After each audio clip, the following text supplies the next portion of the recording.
Hello and welcome to Six Part. Today I'm gonna continue the story. What if Deku could copy and enhance Quirk Part 2? If you enjoyed this video, please give it a big thumbs up, and to watch more videos like this, subscribe to my channel and turn that bell notification on so you never miss an upload. Now wasting no more time, let's begin. I'm incinerating you. Dobby wasn't feeling well. He was usually in A. When his leader and friend informed him that his mother was going to join their small group of terrorists, his mood gave him notions that had dire consequences. Primarily the corpse of his present employer. She is just as stubborn as you are. What else am I supposed to do? Lock her into her room? Wow, smart idea. Remember how that worked for your sperm donor? Shut up. Kurogiri had to repel Dobby's attacks with his quirk. Rei was watching helplessly in the meantime because she didn't want to get involved. She shared Tuya's desire to keep her safe from harm or worse. For once, Tamura was the one reprimanding someone in the hideout, saying, "Get a hold of yourself, your mother is watching, damn it." Dobby gave a chair a kick. "I'm heading out, screw you all, not you mom." Kurogiri stopped Rei before she could pursue her son. "He needs time to think for himself. He will come around, do not worry." Rei muttered to herself, "I'm barely lucky that he found me. I abandoned him once." Izuku was doing quite well and would visit the UA on his way home, take a detour through the basement of All for One and talk to his mother about anything and everything, and he meant it. To the extent of saying, all for one, and one for all, he could trust practically everyone, with the possible exception of Ochako, Hitoshi, and even Toru. All Might was more bearable than he had anticipated.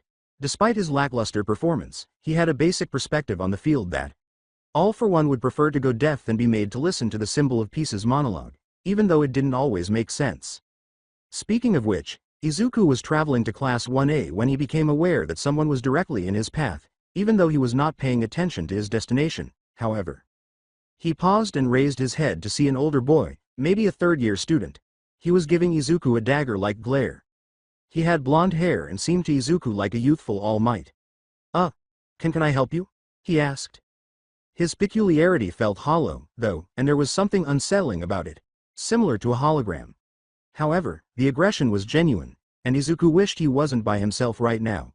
He simply walked away, nearly pushing Izuku aside, saying, "Oh, nothing, sorry, I was just passing by. I heard about you, Izuku Midoriya. You have a very interesting quirk." Okay. When Izuku entered the classroom a minute later, Aizawa explained that they would need to choose class representatives and that the timetable for today will be a little different. Izuku managed to win 7 votes and win the election. Thank everyone, but literally, why? Katsuki was furious since, once more, he most likely only wanted the job for the title, and Izuku was elected even though he did nothing to earn it, never expressed any interest in doing so, and was most likely the class's least social student. He was less popular than even Koji, who was thought to be silent by most. "I heard the rumors, but you stopped everyone from freaking out when the journalists broke into the school, so that's a great show of leadership, Midoriya," Tenya thought as he adjusted his glasses. "Indeed, I think it takes enough courage to take initiative like you did," Momo concluded. Izuku glanced at his 3 best friends and saw that 3 more votes had been cast. "Okay, that's 2 votes," he said. Koji and Fumikage raised their hands, and he said, "Who else?" "Okay, I'm telling you this. I do not want to be class representative and you should vote for someone who actually wants the position." Aizawa rolled over in his slumber. "You got elected, deal with it." Izuku retorted, "I stepped down from my position?" Additionally, Aizawa said, "You can't." Izuku waited for the teacher's response, then rolled his eyes and called for another vote. "I don't want to boycott the position until you pick someone else. Can we please deal with this without starting a war?" Izuku asked. Somehow, Momo was chosen as the replacement for Hitoshi as the class representative. When the brainwasher saw the results, he said, "Okay, I guess."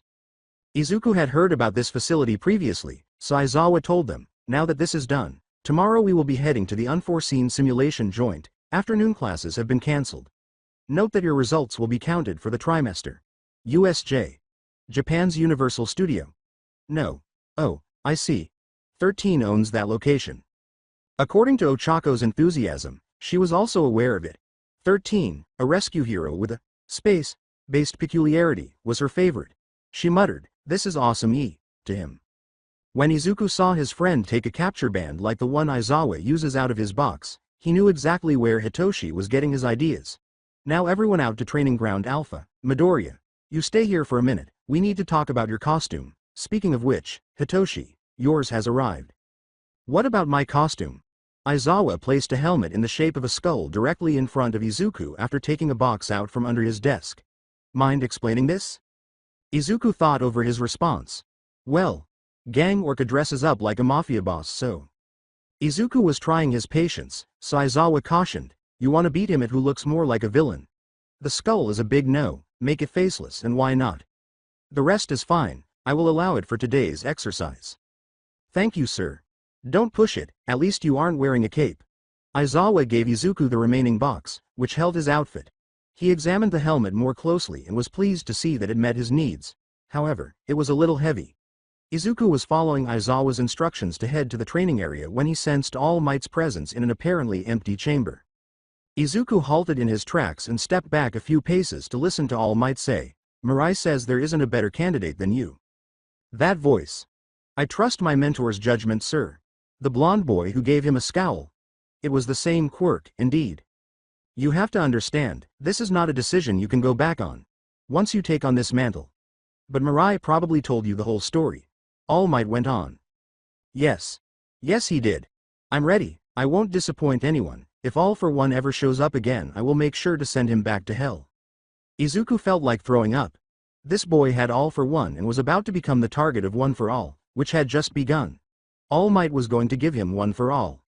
All Might rang and asked, is someone here? Izuku took off running. When Toshinori opened the door, he saw no one there. The sound might have originated on a different floor. Sorry for RHE interruption. As I was saying.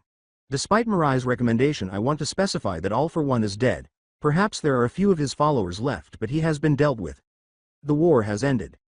Deep in thinking, Mirio averted his gaze. What about this student? Izuku Midoriya. Young Midoriya.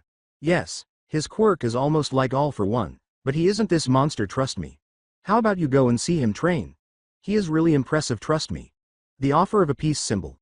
Mirio was unsure about what to think. His tutor was always correct when Sir Nightai advised him to never put his trust in anyone who might be related to All for One. Aizawa showed the class a map of the area, but it only depicted the general shape of the area rather than the city's layout.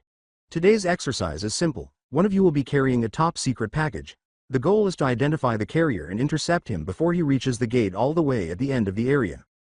3 of you will be carrying a special container while the rest of the class will have to apprehend them and retrieve their package.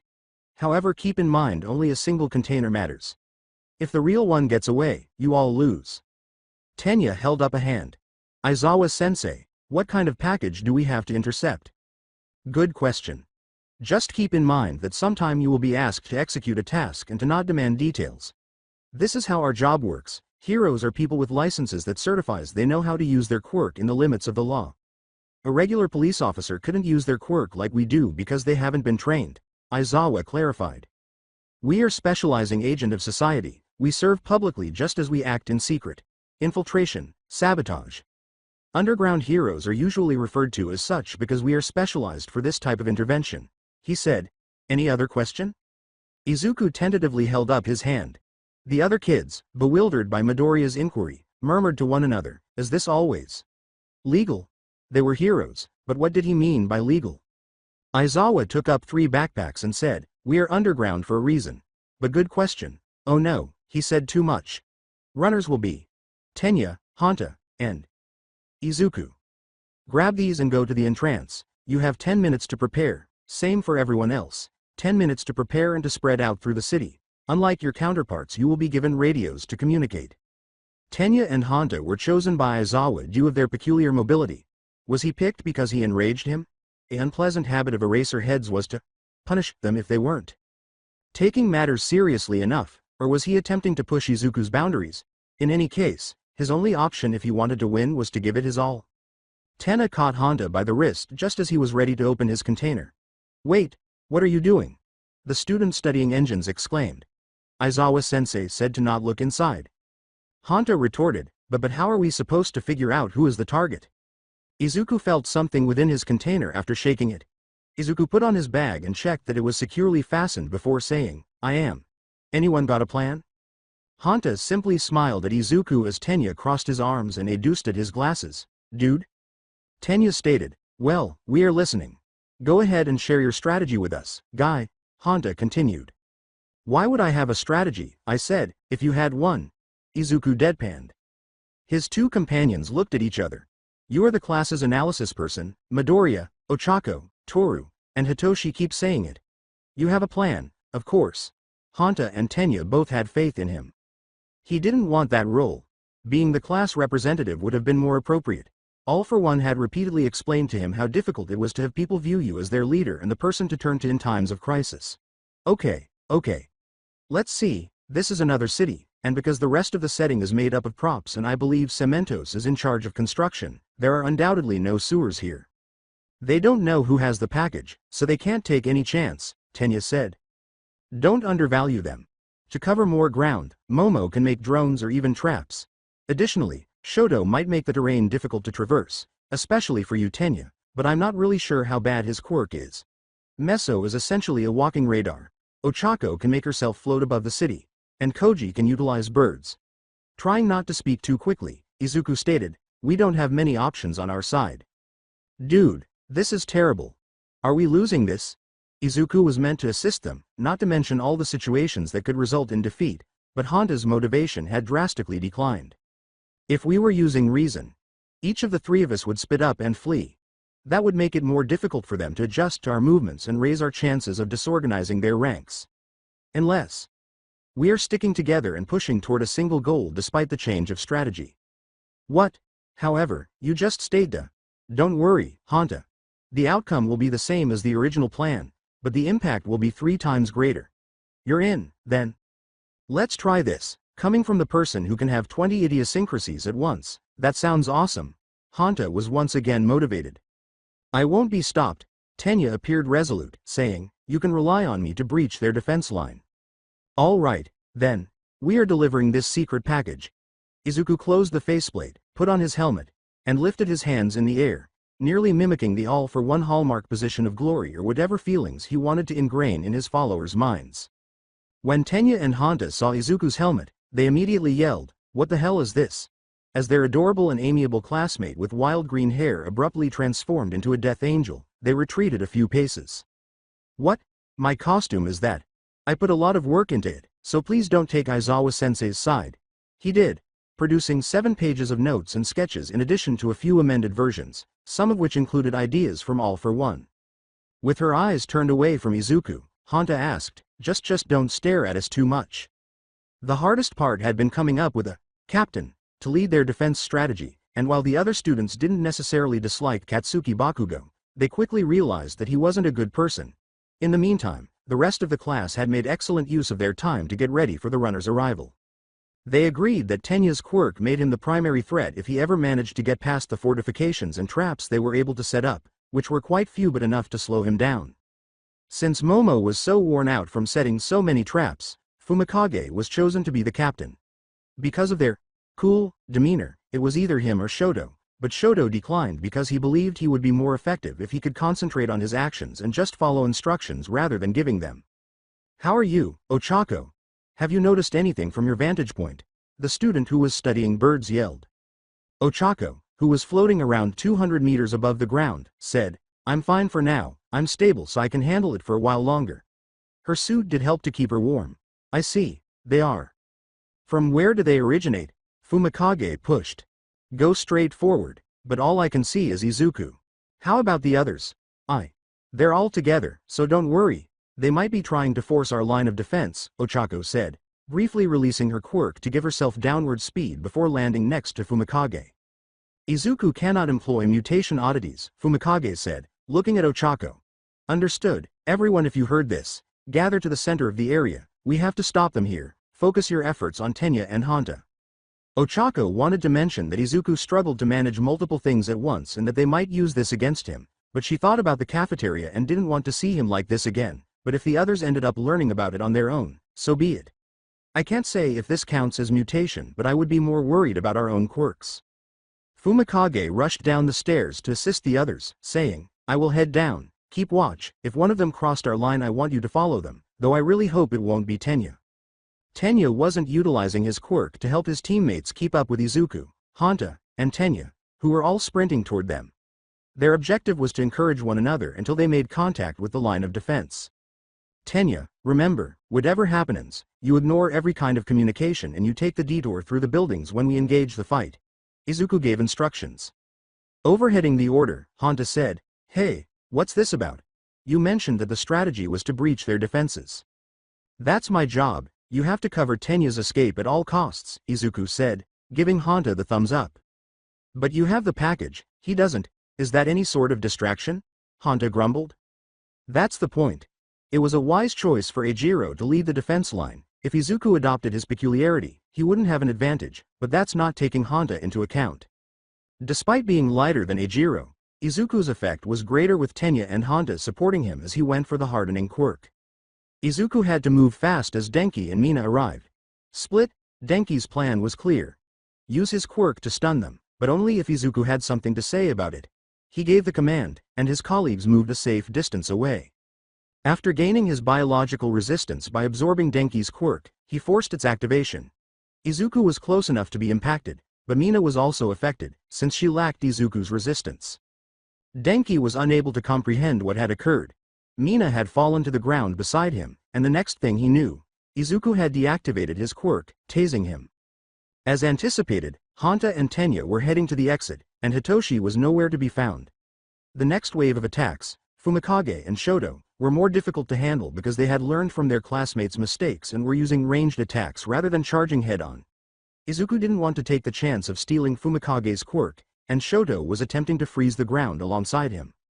In order to get beyond this line of defense, he had to approach near in some way. "Aren't you concerned that Tenya might steal the package?" In an attempt to mock All for One, he said, "I see about 7 of you and 3 out of the way." However, Izuku was too nice to play with people's emotions and was a quirk analyst, not a psycholic or psychopath. He did not imply that All for One may be one, though. To dissuade Izuku, Fumikage said, "Sorry, but we know about your plan." Hitoshi intercepted Honda and made him talk. "We know you have the package and that Tenya is just a decoy." Izuku felt Toru approaching from behind him, so he pretended to be focused on the rest of the class. Just as the invisible girl tried to attack him, he blocked her fist and pushed her back toward the defense line. "Is that so?" he asked, noticing Katsuki waiting with the rest of the class a few meters behind Shoto. Fumikage remarked, "Well, at least she tried." Izuku's peculiarity would normally make him hard to approach, but now they only had one target to be concerned about. Izuku appeared to give up on attacking their Barris and instead headed in Tenya's direction, most likely in an effort to regroup and hopefully regain some advantage. Izuku was running inside a building, and Shoto couldn't risk attacking with Toru in the way. "Damn it, he is getting away. Someone go after Hai." "Stop talking. I'm working on it." Katsuki had already left to pursue their target. Fumikage was no longer certain of their strategy. "Tsuyu, Ochako, we need to get on this roof and catch Midoriya at the top. Mezzo, Mashirao, you have mutation quirks, go after him, it's safer, try not to get blasted. Even if Midoriya manages to run away, Honda will be out of the game and Tenya won't be able to help him Mucha, it's simply about neutralizing the target. Rikido, make sure Eijiro is okay and block him." In order to delay his pursuers, the Greenette had to enter a confined place. He wished the phony city had sewers, but unfortunately, empty buildings will have to do. He paused in front of a staircase for a few seconds and decided to ascend instead. Just escape, and gain some time. Surely it can't be that hard. Deku. The building was surrounded, and he counted 11 peculiarities, 3 of which were headed in his direction, including Katsuki. Oh great, he didn't have to look down the staircase to know that Katsuki was right on his tracks. Izuku continued until he reached the last floor, just in range to absorb Ochako's quirk, but he could use Eijiro and Denki's quirk for a little while longer. Maybe he should have taken Toru's quirk. Buddha, no, stripping is out of the question. He was on his way to the rooftop when he realized that a contingent was already waiting for him. Before Katsuki reached the top of the building, he had a few seconds to catch his breath. "Deku, stop running." The impetuous teenager lunged for a right hook, and Izuku wished he had a capture band at the moment so he could put an end to this quickly. Mezzo and Mashirao were 2 floors away, and he easily ducked the assault and tried to use Denki's quirk on Katsuki, but his opponent quickly exploded to propel himself away. "Don't waste my time." Izuku's brain processed the motion rapidly as Katsuki took the pin out of his costume's grand gauntlet. How many people were on the roof? How much glycerin was inside this thing? In the ideal scenario, he could reach Katsuki before he activated Eijiro's quirk and disable or steal the blonde's quirk. In the worst case, he could detour the explosion to protect everyone or tank it himself. He had toughened his skin and activated Eijiro's quirk. In the worst situation, he absorbed Katsuki's quirk but was unable to stop him from setting off the explosion. Izuku shoved Katsuki's arm in a different direction, and the blast made the roof brittle and caused a tiny section of it to collapse on the floor below.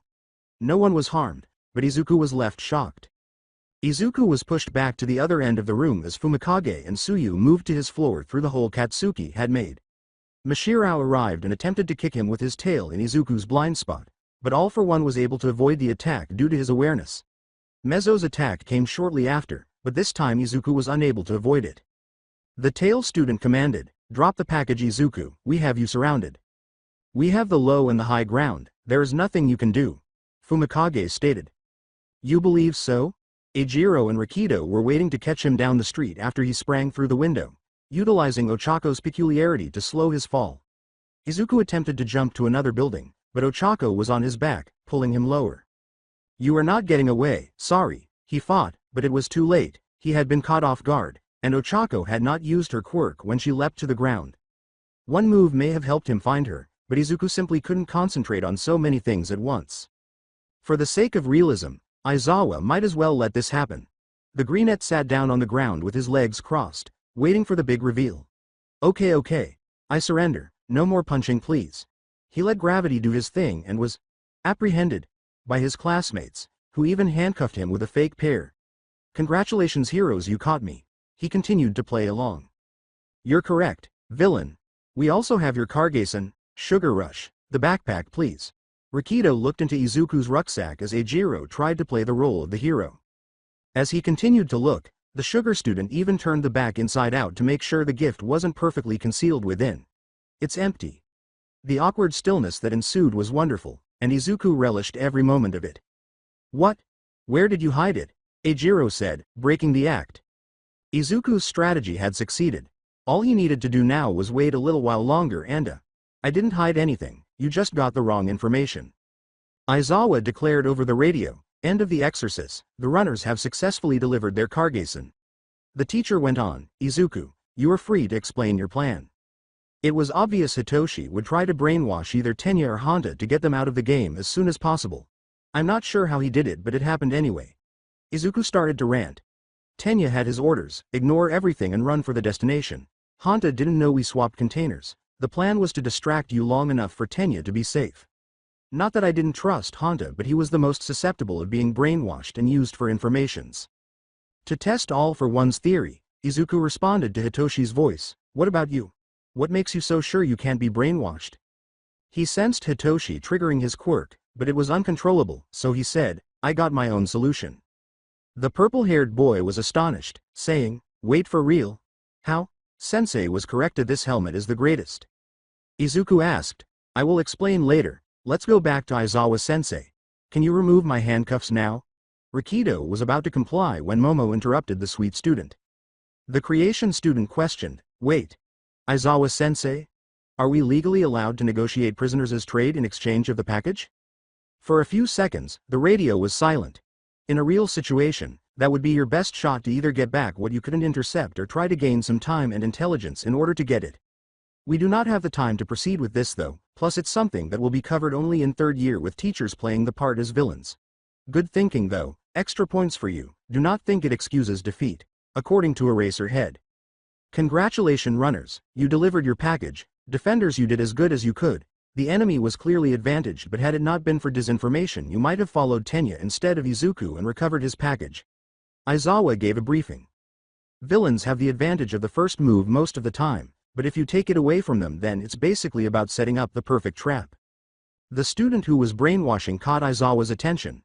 When the brainwasher realized he had actually played a part in his team's failure, he reassured him, saying, "Do not blame yourself Hitoshi, you reported what you found, it's better than nothing. Your team caught Izuku anyway. In a real scenario it might not have been the best outcome, but it's still a long-term source of information." He reprimanded the blonde who turned away, biting his lip to control his rage. "Now, Katsuki, this grenade on your costume is a powerful tool, but if Izuku hadn't intercepted your attack you could have hurt your colleagues or even civilians in a real scenario. Fumikage, you did a good job at managing your team. It's only been a few weeks and you don't know much on your classmate from a personal level, but you used their quirks efficiently. Are you sure you don't want to join Nezu's management classes? Fumikage gave an honest response, saying, "No sensei, that's not a role that I appreciate." Aizawa exited the area with the kids closely behind, and Izuku took off his helmet to catch his breath. Good, we're done for this morning, go get your lunch. And do not forget we are heading to the USJ. If you forget your costume, it's not my problem. Hitoshi acknowledged, your plan was great. Thank you, that was a long shot, but I kept going back to Tenya. Barely no one in the class can catch up with him, so if he just crossed your line of defense for a few meters he would be able to reach the exit. What if I had brainwashed Tenya instead of Hanta? That's where I relied on luck. Tenya didn't know about me swapping the packages. If you had brainwashed him, and even if he had guessed about the plan since he had orders, he would have told you about the plan, that he was only a bait. And you were expecting me to go help the others afterwards. I think I would have done exactly that, acknowledged Hitoshi. He has leadership skills and he did great even against many opponents. All Might, who was watching alongside Mirio in the security room, said. This resembled Sir Night-Eye's description, but Mirio barely saw how it could be considered monster. All for One is a terrifying power. He didn't take their quirks? It's weird, did he copy them? No, Midoriya can take quirks permanently. He told us he did once with his mother by accident. That's how he found out about his quirk. What he did was absorb, or integrate, his classmates' quirks. He can have multiple at the same time, but the more he uses these quirks the faster they disappear. In the replay, Mirio wrote, that boy Denki, he lost control of his quirk. From Mirio's perspective, it was no accident that Midoriya had concealed some of his skills, but All Might argued, it seems so. Or perhaps Izuku used his quirk against him. I do not know about this. How did he stop the unseen girl's attack? He ought to inform Sir Night-Eye of everything. The third year said, I know he has a lot of potential, but he acts a bit sloppy. You are mistaken, Mirio. His plan succeeded. He protected his comrades from young Bakugo's explosion even in the context of the exercise. He has been through a lot. If he wanted he could probably just steal the quirks of his classmate and neutralize them as a result. But he didn't. Is he scared of his quirk? There is a high possibility he is. Nezu is still investigating Izuku's previous school. So far it's not looking good. Some of the staff members were part of a cult or some quirkist organization. He could become an ally in the future. Do not make the same mistake than me. Always try to see what's inside people, what's their deepest motivation. Mirio saw Izuku go while surrounded by his peers. He seemed very sincere. He might give it a shot. Do you think Aizawa-sensei would let me show them what kind of level the third years have at UA? Stupid Tamura. Always doing whatever he wants. Dabi kicked a pedal. The neighborhood wasn't exactly safe, so he didn't venture far from the pub. The flame villain turned dramatically to Kurogiri and rolled his eyes, saying, that rock hasn't done anything to you. Dabi thought about burning the bartender, but his mother would be upset with that. Kurogiri. Great to see you there, could you please go to hell and leave me alone? You aren't really thinking this, you would have burned me otherwise. Can't, everyone knows Mom is flirting with you. She would cry if I did, I won't. He went over to the teenager, ignoring Dabi's comment about his relationship with their new member. I'm the one who convinced Tamura to accept, he didn't want to involve her at first. Dabi must have realized that All for One was known as the boogeyman for a cause when he said, I wish I could be certain that if I did incinerate you sensei wouldn't come after me and inflict a punishment worse than death. From my point of view it's simple to you. Dabi wrapped his arms with flames and said, don't use that name. Kurogiri didn't deserve this name, not even his mother did. You can either let her help you, so you can protect each other, or you can try to push her away until she decides she can't stay behind you anymore and she makes a mistake. She is going to get herself killed. She couldn't fight him back. She won't hurt a bunch of kids at the USJ. Trust her, let her stand by your side. Tuya was still a child, and they were all children, in spite of everything he had experienced. Kurogiri could always take on the role of mentor if Sensei's intention was to do so. As their guardian, should they ever require one. This world hurts so much. How do people keep going? Because it can only get better, right? If there is one thing Sensei told me, it's that there is good and there is evil, and between there is a lot more. There is never an absolute one. Kurogiri went out to Tuya. Tuya took Kurogiri's hand and said, damn it. Before he knew it, the bartender was being embraced. If you hurt her I'm burning you. I will keep that in mind. Wanna head home now? Yes, without a doubt. Izuku went into the basement of All for One and said, it's me. Deku. Izuku had never heard Sensei so agitated. He had a lot on his mind, especially All Might offering one for all to that younger version of himself who was already spitting daggers at him. Please come here, we need to talk. All for One was waiting for him in the kitchen, sans his mask, sipping what appeared to be pricey wine. Izuku shook his head and went on down the basement. Is everything okay? No, the point of no return is almost here. I inquired of Kuro. I'll buy you a Coke, my friend. Do you like lemonade? Izuku said, grabbing the can that All for One was holding. Yes, indeed. Could you please elaborate? A point of no return is what? You and your class are heading to the USJ tomorrow, correct? Yes, indeed. Have I said it yet? No, I didn't. How are you aware? As long as no one is pressuring me, I will attempt to keep things simple. I am retired, and I will not return to my role as a criminal master lord. Or declaring war on the Third World, All for One reiterated. Where is the but? Izuku swallowed and said, but I have a disciple. He is roughly 3 or 4 years older than you and has made the decision to rebel against the government in order to establish a world that aligns with his beliefs. I am so proud of his initiative, and I fully back him. Sensei, that's... Tomorrow he will reveal himself to the world by leading a raid on the USJ during which All Might will hopefully get killed and or face humiliation. That's his first step towards the fall of the HPSC. The teenager was able to sit down by grabbing a chair. Sensei, why? Why didn't I bring up all of this? Because I assumed this wouldn't have an impact on you. Izuku's world was falling apart.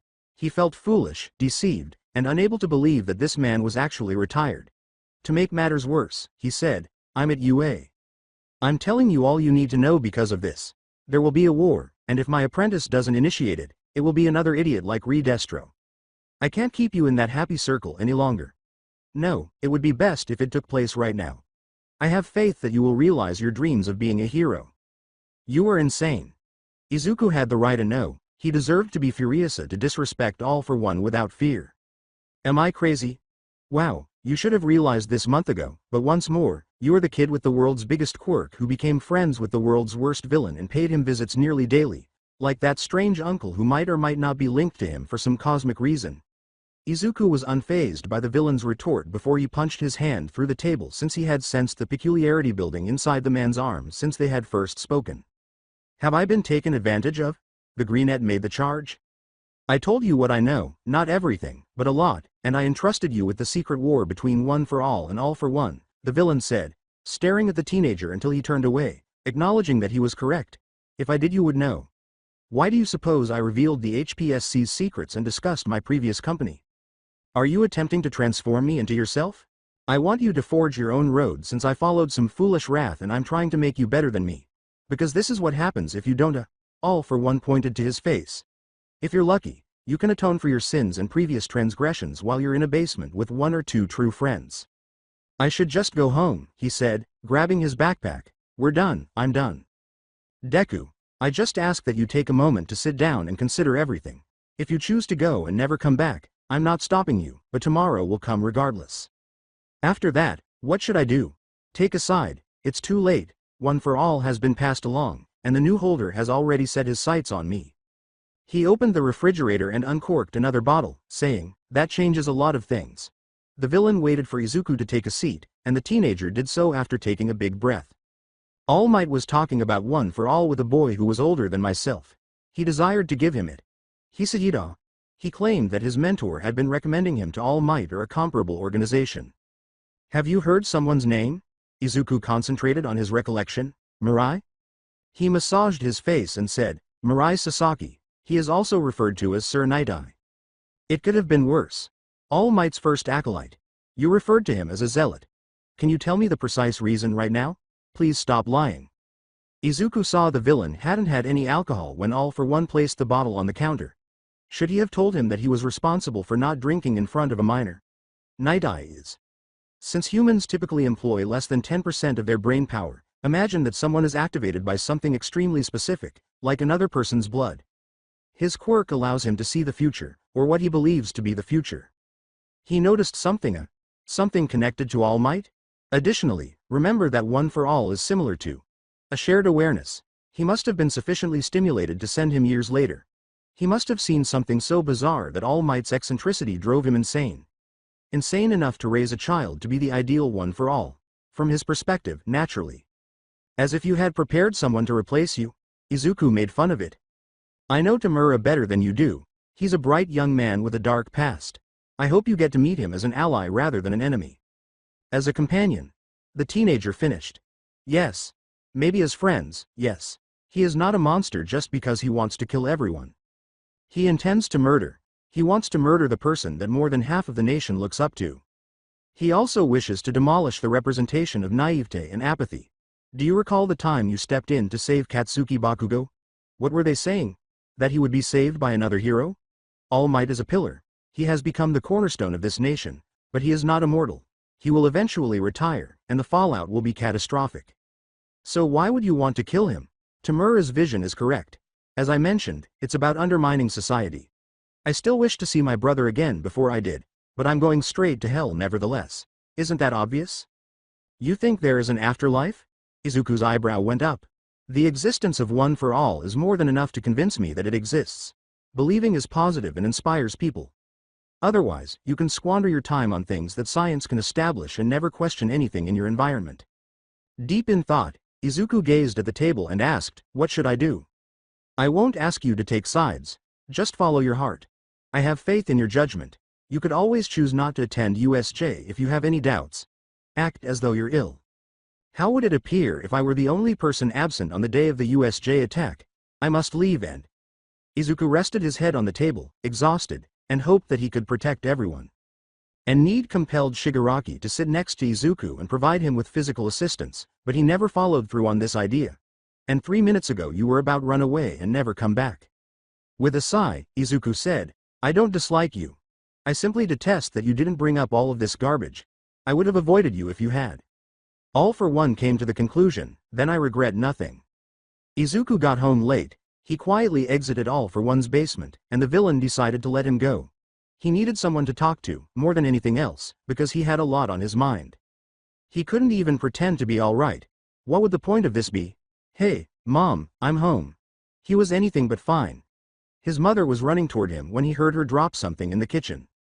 They went to the living room and discussed everything. Izuku? What's wrong? What happened? They asked.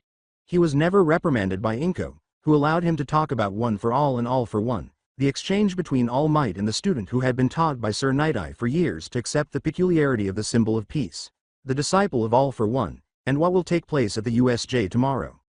I don't know what to do. You are very courageous, Inko said to him when she held her son close to her. I can't do much about it myself. If I were in your place, I would do what I can, protect people, help them to escape. I feel like whatever I do, it's all wrong. It isn't. You are doing what you think is right. Of course, people are going to be mad at you depending on your choices, but it isn't about them. It's about you, Izuku. It's about how you will deal with situations in the future. I feel sick, like I'm about to vomit at any moment. That's stress. I was right when I said you were very courageous. I will get you something for the sickness. Now. Next time you plan to visit this All for One, bring me along. I want to have a discussion with him. You said he is a gentleman, right? He has principles then. He will sit down while I absolutely verbally ruin him. She was able to make him laugh. This was more than enough to make her feel better. I just don't want to hurt anyone.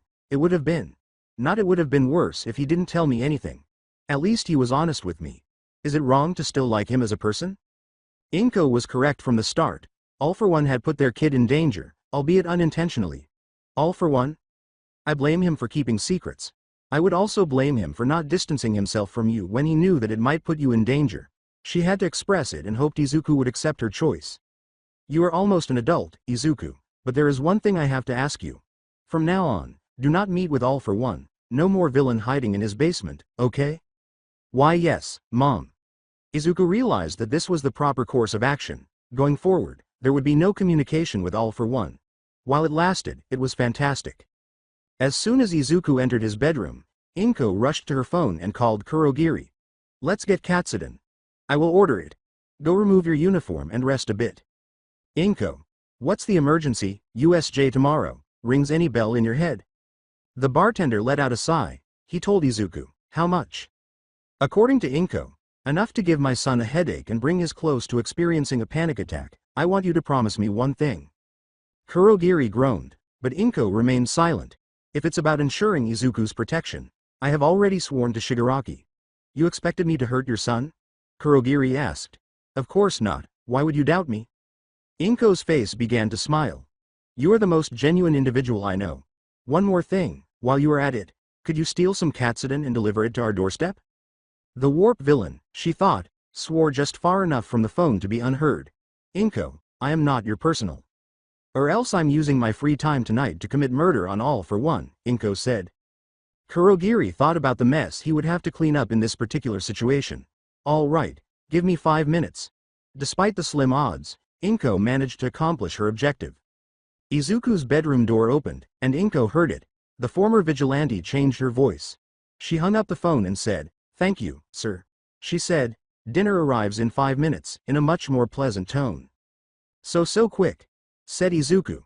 Compared to the previous few days, Dabi seemed to be much more active in the planning of their raid and had regained his good mood. Jiren had brought his mother some equipment. A dark blue polar coat that had been taken from military supplies and contained heating pads to keep its owner warm. They had also located a thermal vision mask for her. She didn't want to spend days deciding what to wear on the day of the raid, even though it didn't fit the rest of the costume. The doctor said the Nomu is ready. Himiko, are you sure you stole these schedules from the teacher's lounge? Yup, open space, the only one I could find, just like our guy said, Himiko remarked. To make sure she didn't miss the room, she had spent a lot of time mentally reciting the route. Then all we need to do is force All Might to make interventions around the city before we attack. Not too much, or else he might not show up and hide like a coward. I can ask some of our disposables to go and do that, Dabi replied. Tamura used Ray's villainous name, saying, "Great, Ray. Oh sorry, I meant Permafrost." Being a member of the League was necessary, and Tamura understood that going by their real name would not have the same effect as going by their villain character. You know your part. Are you sure you can handle using your quirk? The drugs have completely disappeared from my body. I thank Dr. Garaki for his assistance with my condition. Ray reached for her hand. She was still shivering a few months ago, but now it was completely stable. Ray knew about the doctor's experiment. She had to see him twice a week and had become accustomed to seeing him. He is surprisingly better at fixing people than butchering them. Kurogiri feared. I hope he wasn't too creepy. For years, he had been on one of the operating tables himself. She meant too professional when she said, no, not at all. He was very professional. They had ruined such a wonderfully healthy physique with whatever they could put in a syringe, and he had been complaining about it for an hour. I know my part. It's something I'm willing to do. I have met All Might before. He didn't see anything, and even if that was the case, I think he didn't care. I never tried to reach out because... She momentarily glanced at her child. It was obvious enough. Some people asked me questions, but they didn't have enough power to help me. Or they didn't want to risk their own freedom for mine. Dabi felt strange as he encouraged his mother to help kill All Might, saying, "You can do it, Mom." Ray grinned as confidently as she could manage. It's a big step to take, though. I feel really stressed out, but once it's done, right? We will just have to go on. Hey, Mom, I shouldn't be saying this, but I'm proud of you. Oh, Tuya. Ray tampered with her son's haircut by abusing his compliance. She was aware that Himiko's chuckle would irritate him more than the exchange itself. The League cheered, all right, then, who wants to kill the symbol of peace? Just what I wanted to hear, villains, let's go. Izuku had been nervous since the day started. He made an effort to act as though nothing was wrong, but everybody could tell. He was completely transparent. Unfortunately, people simply assumed he was more awkward than normal. In the end, Ochako's actions diverted his attention. She was very aloof today, always glancing at her phone. The dread of getting an answer, whether positive or negative, and the fear of not getting an answer at all are two possible types of fear. Izuku would guess the second scenario if he had to. You have been staring at your phone a lot this morning, Izuku said. Do you want to talk about it? She seemed to be lying when she said, oh, it's nothing really, nobody is about to die, ha ha ha. This did not sit well with Izuku. I got a message from a friend recently, it's quite serious, and I'm trying to get her to answer me, but so far she has been silent. When Ochako said, I feel like it's sensitive information, do you want to keep it for yourself or? He took Izuku by the arm and pulled him away from the disturbance. My friend has a difficult past and I fear she snapped, for real, that something broke inside her. She said that there would be an attack at the USJ this afternoon. But it's crazy, right? No one would be stupid enough to attack UA, especially while All Might is here. Izuku felt the universe's weight slamming into his body. How he wished he could throw up now. Izuku. You are turning pale. What's wrong? By saying, I believe you. Oh, thank you. Wait, you do? I can't say why, but I also know that something is going to happen. We should tell the teachers then. If we do, I'm going to prison. Izuku, you are being really scary now. Listen, I found myself in a really weird situation recently, and I feel so stupid because now I know things I shouldn't, and it's really just awkward. Something is about to happen at the USJ, and it's just because All Might is here. If you speak about the messages on your phone, it will get even worse. For me, for you, for your friend. So what are we supposed to do? We go through with it, and we do our best to ruin whatever is being planned. That's not a plan. Just tell the teachers they can help. Aizawa could. For the sake of expressing his desperation, Izuku considered getting on his knees. It's out of Aizawa's influence. I overheard All Might speaking with a third-year student about. Damn it, I almost said it. Just please pretend like everything is fine. I won't let anyone get hurt, I promise. Do not beg me, Izuku. I won't tell anyone, I promise. But can you at least share your secret? I shared mine. I will, as soon as it's over. I will, I promise, but for now, I need to keep it to myself, or else you could get in trouble. Your friend being involved is already bad enough. Is she? Can she be helped? Ochako had been with Himiko for months. She had reservations previously, but now, I hope so. Regardless of what Himiko did, it wasn't malevolent. You are the plan guy. What's the actual plan? I'm not sure. To get to the USJ, the students boarded a single bus, and Izuku and Ochako proceeded to the very end so they could chat and get ready for what was about to happen. They had been allowed some room by Hitoshi and Toru. In actuality, they were developing hypotheses centered on the uneasy bond between the girl who breaks gravity and the Quirk singularity male. We are almost here. You know the specifics of my quirk. I need your assistance to keep me under control if I mess up, Izuku murmured. Ochako replied, what happened at the cafeteria was an incident. It won't happen again. I won't let you lose yourself like that one more time, as he crept close to Izuku and gripped his hand tightly. Where is your helmet? He made a false statement. I forgot it this morning. After All for One had deceived him, Izuku could no longer bring himself to use that device. Along with the rest of the class, they got off the bus and followed Aizawa into the complex, where Ochako's favorite hero, 13, met them. She temporarily forgot all of her problems. However, Izuku came to the realization that All Might was not there. During the rescue hero's speech, everything happened in a flash. Izuku saw that something was interfering with the USJ's electronic equipment. Then, the space expanded, and he sensed objects moving and convergent to the same spot in space. There was a purple cloud in the center of the complex, and dozens of people who didn't look friendly emerged enough to outnumber their class by at least 4. Aizawa responded promptly. In spite of the surprise, he was able to determine the priorities. Everyone stand back. This is not an exercise. These people are intruding. 13. How did the alarm not trigger? Denki? The power. In response, the rescuer and his pupils said they had no idea what was happening. While the underground hero would enter the fray by himself, Aizawa gave 13 instructions to accompany the pupils out of the complex. Izuku stepped in to put an end to this craziness. Aizawa-sensei, we should just leave now.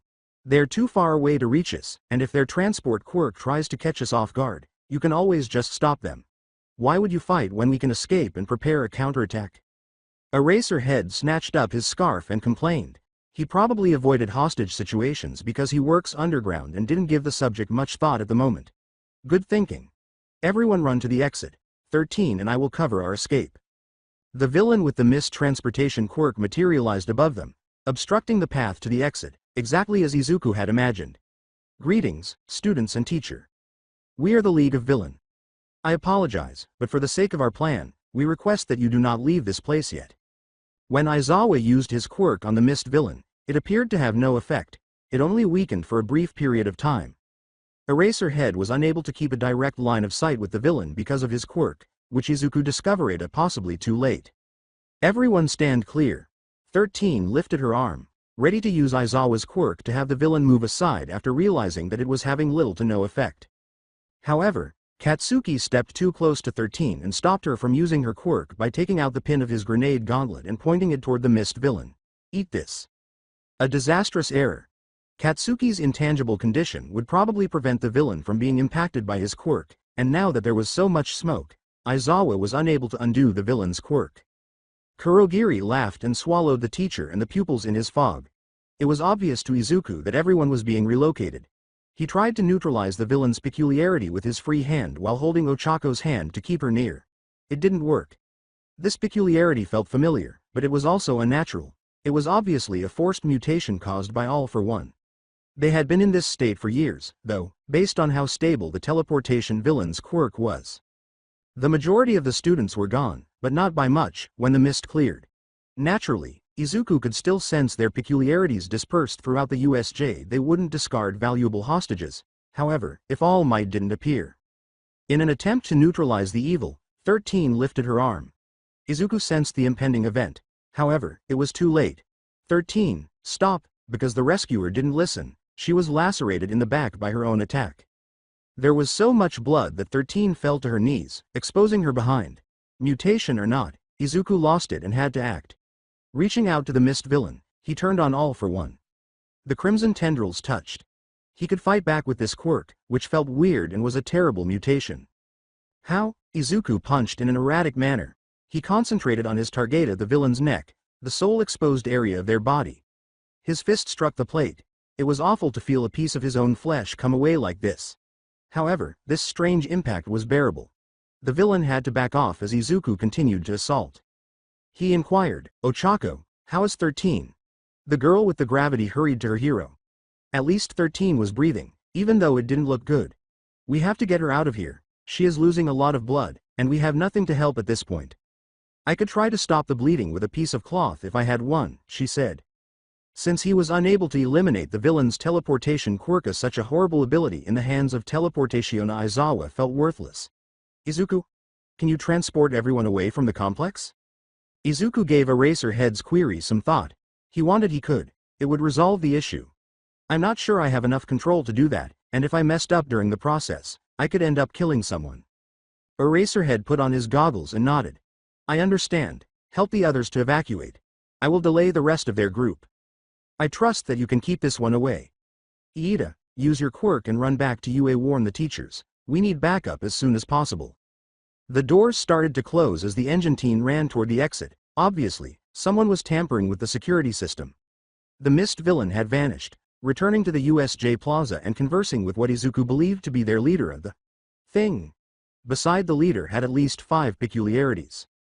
Enhancement in strength, speed, regeneration, resilience to heat and cold, and, most importantly, shock absorption. Izuku soon concluded that the object was designed to expressly counter One for All, the peculiarity of All Might. Aizawa left the small group of students to guard 13 and hurried down to the plaza. Izuku saw Aizawa breach the villain's first line of defense. He sensed Ochako approaching him. You are thinking about joining him. Then at least let me come along with you. Your quirk is hardly offensive. I can neutralize them before they can even reach me, permanently if needed. If it weren't for the big one with its brain exposed, I wouldn't be too worried about Aizawa. What do you mean? Everyone was busy pulling 13 away when Izuku turned to look behind them. Keep it for yourself, but that creature has multiple quirks. How is that possible? Who could create such a monstrosity? Izuku looked at Ochako with remorse and concern. You don't mean? My quirk interests a lot of people. The ability to steal and copy quirks without any limits. I have to destroy this monster. Ochako, I would prefer if you stayed. I'm coming. Give me one of the villain's quirks if needed. I should be able to handle one more, right? Izuku pointed at the beast on the square once more and said, it doesn't work like this. You can't just stuff quirks into people, he cautioned. Ochako said, and you won't always be able to work alone. Just because my quirk isn't oriented toward combat doesn't mean I'm weak. I can disable that thing. If I touch it once, it won't be able to fight back. If she ever comes near enough. After all, Izuku is powerless over Ochako. Fine, but stay close to me. They outnumber us. As she pulled 13 and the rest of their company toward the exit, Jiru said, wait, where are you guys going? Before leaving toward the plaza, Izuku clarified, we are going to help Aizawa. We will be safe. Do not worry about us. Besides, if I can hold their leader or their escape hostage, then we might be in a position to negotiate. Tamura loved himself, much to Dabi's chagrin. Eraserhead. Damn, he is cool, he said. His lieutenant told him, don't you think it's time to stop fooling around? He is obliterating our forces. Tamura said, sure. Go get him, idly. Dobby pouted and rolled his eyes, asking, why me? Tamura said sarcastically, are you questioning my orders? Instead, Dobby walked approaching the hero, stretching his arms and saying, I hate you. Eraserhead was indeed amazing, he had to concede, but the hero was clearly at the end of his rope. My turn. The hero changed targets and charged at Cremation once he was within range. Although he wasn't very good at hand-to-hand combat, Dobby did what he could. Aizawa had more experience in this profession than any of them, so even shady tactics were pointless. In the end, Dobby was pinned to the ground. Fortunately, the final blow never materialized since the pro was effectively trapped in a block of ice by what could be described as a sear of ice. Dobby got back to his feet and glanced at his mom. Good job, Permafrost. 2 heroes down. What is the next step?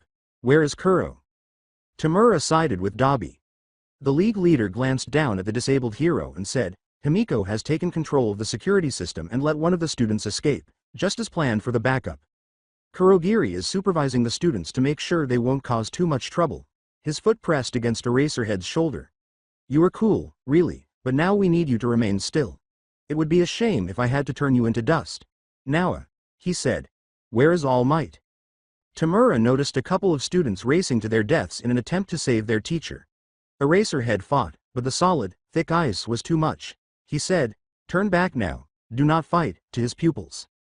In one way or another, Izuku knew he was getting himself into trouble. He let loose all for one and took on the peculiarities of Ochako and all the other baddies in his vicinity. As they advanced near their teacher, he was able to cover Ochako and had access to intriguing combinations.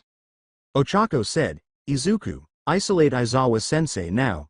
Izuku used the teleportation quirk to build a wall of purple mist around Eraserhead and the Gravity Girl, creating a safe route to their teacher. The teacher reprimanded them, saying, I told you to run. We are heroes. It's a hazardous job, sensei. Ochako shoved Aizawa back into Izuku using her quirk. According to Dobby, we are losing our hostage. He thought Tamura would give orders, but his captain seemed utterly upset that the student had just employed Kurogiri's peculiarity in addition to their minions' oddities. Tamura, damn it, wake up. But Tamura hardly heard him. Sensei's power, how? Ray saw that something wasn't quite right and went over to Tamura. We can't see them. I will disperse the mist. Help Tamura. Ochako and Izuku were sprinting back to the complex's entrance. Can you break the ice? I don't have a quirk to do it quickly at the moment. If only we had Shoto or Kirishima. Izuku and Ochako had to separate as a huge wave of ice crashed down the stairway. The Gravity Girl shouted, Izuku, from across the chunk of ice. He replied, I'm fine. Keep going. It seemed as though Dobby's wits had failed him because he was shaking Tamura quite violently. Stop acting like Iluna. After pushing his lieutenant away, the leader inhaled deeply. Tamura gestured to Izuku and said, Nomu, fetch. Their weapons screamed and ran at the teenager like a crazed beast. Izuku let go of every peculiarity he had collected to ward off the beast. That thing didn't care about physical harm, and it didn't feel any pain, so it was hardly effective. Izuku tried to disarm it by stealing its idiosyncrasies, but for some reason, it was very difficult. The creature's enormous hand punched him. Izuku was knocked back to the USJ Plaza, although the harm was lessened by the shock absorption quirk. The Nomu took off with the intention of landing on Izuku. Izuku generated the escape portal close by and made a gateway between himself and the Nomu, so there was no reason to hold back. Halfway through the exit, the creature materialized. Izuku shut the portal, causing the creature to split in two. Damn, he destroyed Nomu, Dobby said mockingly. As the beast began to regenerate itself, Izuku heard the villain. It would be ready for another onslaught in a minute. Tamura chuckled. He glanced around him and saw that, if they hadn't already been knocked down, the most of their thugs had fled. I give it to you. You are strong enough to fight Nomu, but with your quirk, it's not a big surprise. Tell me, when did he give it to you? Izuku became aware of the person speaking to him. All for the apprentice of one. I don't know what you are talking about. Why are you even here? Tamura felt irritated. This teenager. Behaving heroically. TCHH. We're the League of Villains. We're here to kill All Might. Where is he? Izuku watched the Nomu. Maybe he could persuade the criminals to simply leave. Not here. Too bad for you. It's only us. All Might is only teaching a few hours a day. We didn't even see him at UA this morning, so I guess he is still busy outside. Tamura did not itch his throat. Troublesome, isn't he supposed to arrive later? It appeared to be effective. Similar to when Bakugo was taken captive by the sludge villain, can't tell. He isn't exactly the kind of hero to bother about rescue missions, right? He throws a punch and leaves the scene as soon as he is done. One of us is gone, and they will warn the other teachers. Even if All Might arrives with them, you will be facing the entire staff. For both of our sakes, can you just leave? Tamura appeared to concur, saying, sure, tactical retreat, but then I would come back empty-handed. It's our first operation, and we do intend to make a statement. I will be roughing up a few students instead. Should be enough to show that the symbol of peace can't protect everyone, right? Tamura glanced over to the sea. Izuku sensed Tsuyu, Hitoshi, and Toru observing the action. The lead commander ran toward the pupils, his hand outstretched. No. Stop. Dabi blocked Izuku's path as he attempted to catch up. Tamura discovered his quirk was disabled just as he was going to touch Tsuyu's arm. Tamura came to the conclusion, you took Eraserhead's quirk, smart.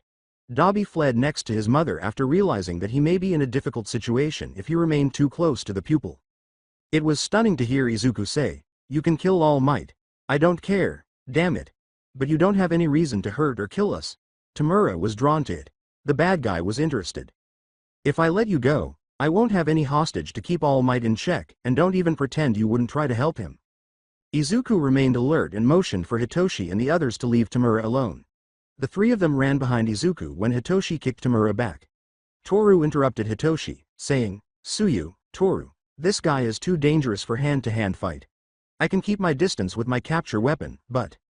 The three looked at Izuku, who gave a tentative nod. We got it. We will help to gather everyone back to the entrance. Izuku is strong enough to cover you anyway, and with the villain's mist, he can teleport you, right? They said. Running up the stairs were the two girls. Tamura couldn't help but say, permafrost, cremation, this brat can take our quirks. Stay away from him. Do not let him approach the Nomu. Where is Kurogiri when we need him, damn it? Their situation was dire. He detested the fact that the child had been correct earlier. Hitoshi got his weapon of capture ready. We're at a standstill. Any suggestion, Izuku? All eyes were on the complex when the door exploded. Izuku was glad that All Might had come. Now that One for All had arrived, the villains would turn their attention away from the students. That's our cue to go, the Greenette told his indoctrinated brother. I apologize for being late, but the cavalry has arrived. The symbol of peace landed on the square after making a spectacular leap. Instead, he was dressed in his yellow business suit, not his costume. Another significant fact about the symbol of peace is that it was the first time Izuku saw him in his buffed form without his trademark smile. You dare come here and threaten children? I have seen cowardice in all its forms. Might was furious. About time you showed up. We almost thought you would be the one to act like a coward and abandon your kids, Dabi said. We don't have any reason to bother them now. Have nothing to fear. You are here, right? The peace symbol glanced at his two pupils. Midoriya, Hitoshi, help the others to escape. I will take it from here. The beast was signaled by Izuku. Wait, All Might. This thing has multiple quirks. Regeneration, shock absorption, it doesn't even feel pain. They want to use it against you. The symbol of peace must have worked out, or at least surmised, how the Nomu was made since his eyes widened in shock as if he had seen a ghost.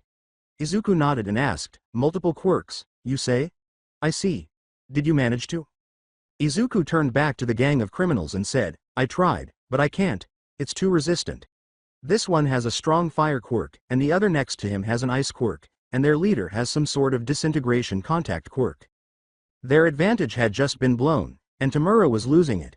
Nomu was still with them, but All Might was now aware of the faults he should avoid. Good work, Izuku. Now I will deal with these criminals. All Might joined the battle, but the Nomu stopped him before he could strike Tamura. You are pretty strong, I admit it, but I know exactly how to handle your kind. The symbol of peace slipped behind the monster and attempted to suplex it. The Nomu was fixed and buried deep in the ground, and it worked. But then the black fog came back, and the monster plunged into the earth, resurfacing behind All Might and clinging to his waist. All Might was stuck as the beast attempted to drag him through the warp gate. Tamura commanded Kurogiri to finish him immediately. The Nomu gripped All Might's wound. Izuku had to take action. I hate having blood and guts passing through my gates, but I will make an exception just this once. See you in hell, All Might. He charged at the mist villain after activating All for One. He observed Tamura insert his hand into Kurogiri's body. The leader most likely thought the mist villain would see what he was doing and turn his hand away from Izuku.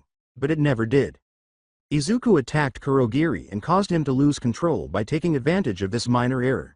A wormhole wasn't going to break All Might in two, but the Nomu was still intent on attacking his vulnerability. Dabi aimed straight at All Might. They were come to destroy the symbol of peace, no matter how much harm was done to the Nomu. Die already, you little shish. All Might and Izuku were protected from the attack by a wave of ice that froze the Nomu. Stand clear. Shinso, Ochako, and Toru have arrived with Shoto. Izuku lifted All Might away from the Nomu using the strength enhancement quirk he had taken from the beast, saying, couldn't convince the others to stay back. Toshinori reprimanded them, saying, I told you to evacuate, but Izuku saw the smoke emanating from the hero's skin.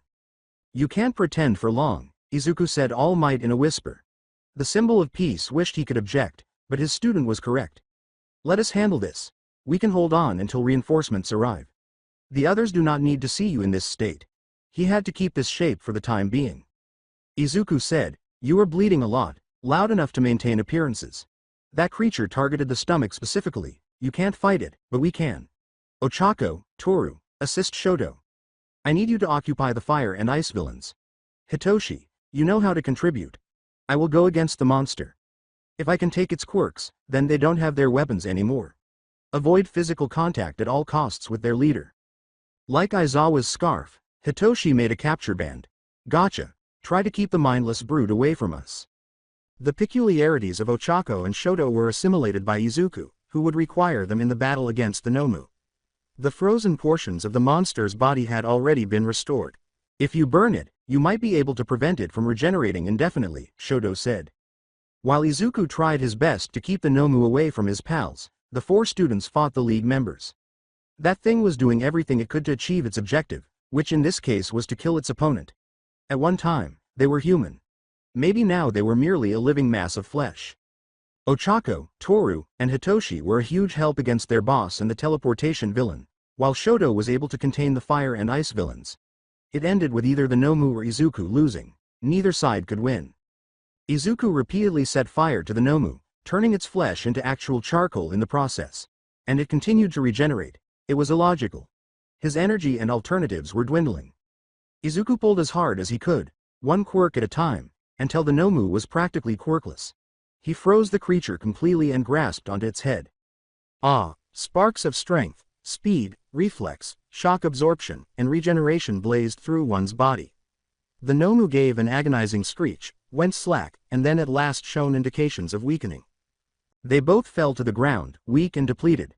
Now that Izuku had prevailed, things were not looking bright. The Nomu is down. Mo permafrost. We have to finish this now. Unleash everything you have. Dabi gave the command. Rei's gaze shifted to her youngest kid. I can't. Shoto instead produced a single, enormous wave of ice, and Dabi could hardly defend his mother and himself. They had one for all and all for one on their side. This could not be happening. It was unfair, and Tamura was losing it. Enemy reinforcements were on the way, and their Nomu was not responding.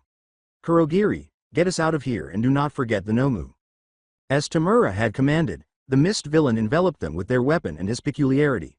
The League head scowled at the green-haired teen who was to blame for this catastrophe. He muttered to himself, you are in my way. I won't forget what you did, and then he vanished. Kurogiri disappeared the moment Tamura and his group reached the bar. They sent Himiko to the control room so she could interfere with security, but he still needed to get her. In order to make future infiltration easier, Tamura wanted to maintain her participation with the League as low-key as possible. Himiko was pleased with her performance. In contrast to her captain and his other lieutenants, she was performing admirably. Kurogiri and their penetration specialist showed in a few seconds later. Wow, what happened? What went wrong? Kurogiri, contact Sensei, now. We need to talk in private. I already have. Once I'm certain none of you are hurt, I will take you to a safe location. Tamura hurled a chair hard enough to break it into a wall. The League leader turned to his team and said, now. I'm fine physically, transport me and take care of them, that's an order.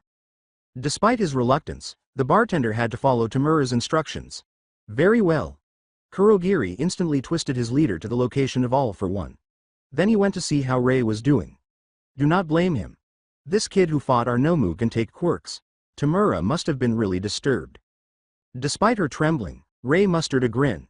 I do not blame Tamura. I should have attacked, but... Kurogiri sighed and said, your son. Had it been anyone else, you would not have held back your attack. Standing against him brought up memories? His face. Have you seen his face? Dobby took a few glasses and filled them with water, saying, I have, Mom. It's Endeavor's fault. It has always been his fault, and we will send him to hell. He didn't use his fire. Why? Hours later, based on the surrounding light, Izuku awoke. Through a window, he could see the sky becoming orange to his left. He was at UA, as far as he knew. In the adjacent room, he sensed Recovery Girl's peculiarity. Ochako, Hitoshi, and Toru were also in the area. Izuku looked within. He had strange physical peculiarities. It was the longest he had ever held so many idiosyncrasies simultaneously. He had extracted as much as he could from this Nomu being. Recovery Girl pushed the door open and shut it. Izuku saw his friends for a moment, but the doctor had purposefully kept them out of sight. I saw your readings fluctuating very suddenly. I was right to guess you were awake. How are you feeling? I feel tired, but fine. You took more quirks, concluded Recovery Girl. Izuku got up on his back after nodding. The statement, careful, we don't know yet for sure if your quirk and your body can support that many mutations. There isn't any preceding case. Well, there is one, and he turned into a psychopath. Either she was referring to the Nomu, or she was aware of All for One. Izuku figured out who she was referring about and chose not to inquire more. Is anyone else injured? Izuku recognized Ochako here as a true rescue hero, especially if it meant saving her idol. Eraserhead has a few bruises, and thankfully, he didn't develop hypothermia after being stuck in an ice cube. As for 13, Uraraka did a pretty good job to stop the bleeding, considering she didn't have any knowledge about first aid. She even asked if I could give her some tips. I will make sure to book some hours on Aizawa's schedule. It's not like he will turn down extra rest. While the pupils were protected, the teachers weren't as fortunate. I saw the blood. How bad is it for 13? Recovery Girl took a chair and sat beside Izuku's bed. A few weeks of rest, and she should be back in business. Mostly blood loss. She will have a nasty scar from this day. Who I am worried about now is you. I told you I'm feeling great. I know exactly what I took. Regeneration, speed and strength boost, enhanced reflex, and shock absorption. Izuku summed up. The elderly woman groaned and rolled her eyes. The doctor handed Izuku his phone and said, I want you to go through a quirk assessment as soon as possible, but first, call your mother already and reassure her. Tamura was upset and didn't care whether All for One punished him for his transgression because he had never really disciplined him. Sensei, we need to talk. The Nomu. It was defeated by a student with the same quirk as me. Yes, All for One had been ready for this. He had spent years predicting possible outcomes. Even though Tamura has been becoming less and less predictable over the last few months, he simply occurred to be a little more predictable. Do not blame yourself for that defeat. You sent a great message. All Might had to stand behind and watch while simple students depended on him. How is that a victory? You withheld information from US. Impassively, All for One explained. I did this to protect him. This student is different from the others. He completes you in a way I can hardly explain with a few words. You know him. It's not a query. A single sentence that is depressing, disappointing, and painful. Tamura was more accurately described as being backstabbed than betrayed. For how long have you been planning behind my back? I have never planned anything behind your back, Tamura. Just like I found you dying in some shady alley, abandoned by everyone, I found him running away from a society which had only shown him hostility. All for One made an appearance. You are not so different from him. I want you to blame me. It is your right. Placing his hand over Tamura's shoulder, Shigaraki led him to the kitchen and motioned for him to take a seat. I did go behind your back on a lot of things for more than a year now. But it's only because it happened that way. Call it destiny or providence. There is one other person like me in this world, another All for One. He sees the world under a particular angle. All for One looked for a spotless glass and poured water into it. He could become a respectable opponent in the future, not an ally or an enemy, but someone to clash against and test the strength of your ideas. I could have killed All Might. I could have ended the war in a single strike. No, Tamura. You can never win a war with a single strike. If you killed All Might now, you would have dealt a terrible blow, but your name? You would be just some stranger who attacked the symbol of an entire nation without any reason. No, you need more time. You have their attention now. It's not even the end of the first chapter. Think about the next part of the story. Make your way to your triumph. The words of his sensei were painful. He was so immature. Sensei was correct. There would have been little use in winning here. You can cut down the entire tree instead of throwing a rock at the beehive. All right. Who is he then? What's his name? I don't even know. He calls himself Deku. He says it's like an insult right back at his bully. A way to show everyone who dragged him down that he overcame their insults and expectations. Tamura growled, "You don't even know who he is." All for One looked for the TV remote control and said, "I never bothered to search into his personal life. I wanted to understand the person he was now and wonder who or what he could be in the future. I prefer to know him as Deku. It is who he wishes to be after all. He never referred to me as Shigaraki, even though I told him my name. Where did I put it again? I swear I'm getting senile." It was taken for him by Tamura. Shigaraki nodded once and said, "Here, the news?" Of course, everyone was reporting about the attack on the UA. Tamura said. The reporters were quick. "We came back about 10 minutes ago. This was very likely a police or hero leak." One thing, though, looked strange. All Might's existence was purposefully left out and hardly mentioned. "Seems like you silenced the symbol of peace. Congratulations. They're keeping the names of the students private. I assume Nezu is responsible. Their sports festival is happening soon. It would be unfair to give this kind of public exposition before the competition even starts." Tamura complained, "I want to know who he is, damn it." "You will. You should rest for now and use this free time to think about your next move, recruit new members." "Thank you, Sensei, but please never lie to me again. I cannot make empty promises, but I will do my best to share as much truth as I can." Izuku was allowed to leave after giving his mother reassurance over the phone and letting Recovery Girl do some checks on him. No one was expecting her home, so Chako was the only one left after Hitoshi and Toru had left. And do not abuse this regeneration quirk. The last thing we need in this school is some reckless fool who thinks he is invincible, the doctor cautioned him as he and his friend departed. Knowing there would be many more to come, Ochako tried her best to move over this horrific experience. Well, that was something. It went better than we expected, right? Izuku gave a slow nod. He got a feeling that he had betrayed everyone for one, but who had betrayed whom first? In the first place, he shouldn't have found himself in this situation. Izuku made reference to Ochako's acquaintance, saying, "They will return eventually. All Might was their target. Did you happen to see her?" "No, I did not. She isn't answering my messages at all. Do you think what if she tried to infiltrate them and they found out?" Although it was a very real possibility, Izuku didn't think so. If Ochako's acquaintance had been a mole, the communication would have included a lot more information. "I don't think so. She probably didn't want to hurt you when you weren't the target in the first place." Until they departed UA, they kept quiet about the attack. Ochako accepted Izuku's offer to be escorted back to her flat.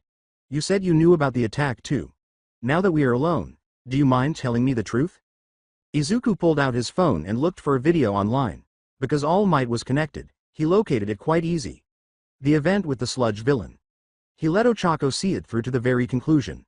"Do not mention it to Katsuki. At all." Izuku turned his head aside, unable to consider the outcome. "I heard about this. That's you running to fight the villain. The journalist said you were quirkless and that Oh, sorry. Did you use your quirk to fight the villain?" Nobody was willing to intervene with Katsuki triggering explosion after explosion. The heroes said they would wait for someone with a quirk that fit the situation. He was dying.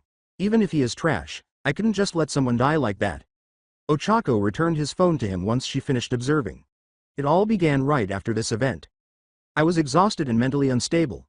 I met some scary person in the street, and they turned out to be a villain, an actual supervillain, not just a random mugger like the sludge." "You didn't call the police?" "At the time, I couldn't. I went unconscious, and the next thing I knew, I woke up in my room. My mother said some nice stranger brought me back home. I searched for this villain because they said I could become a hero even without a quirk. No one else had ever told me those words.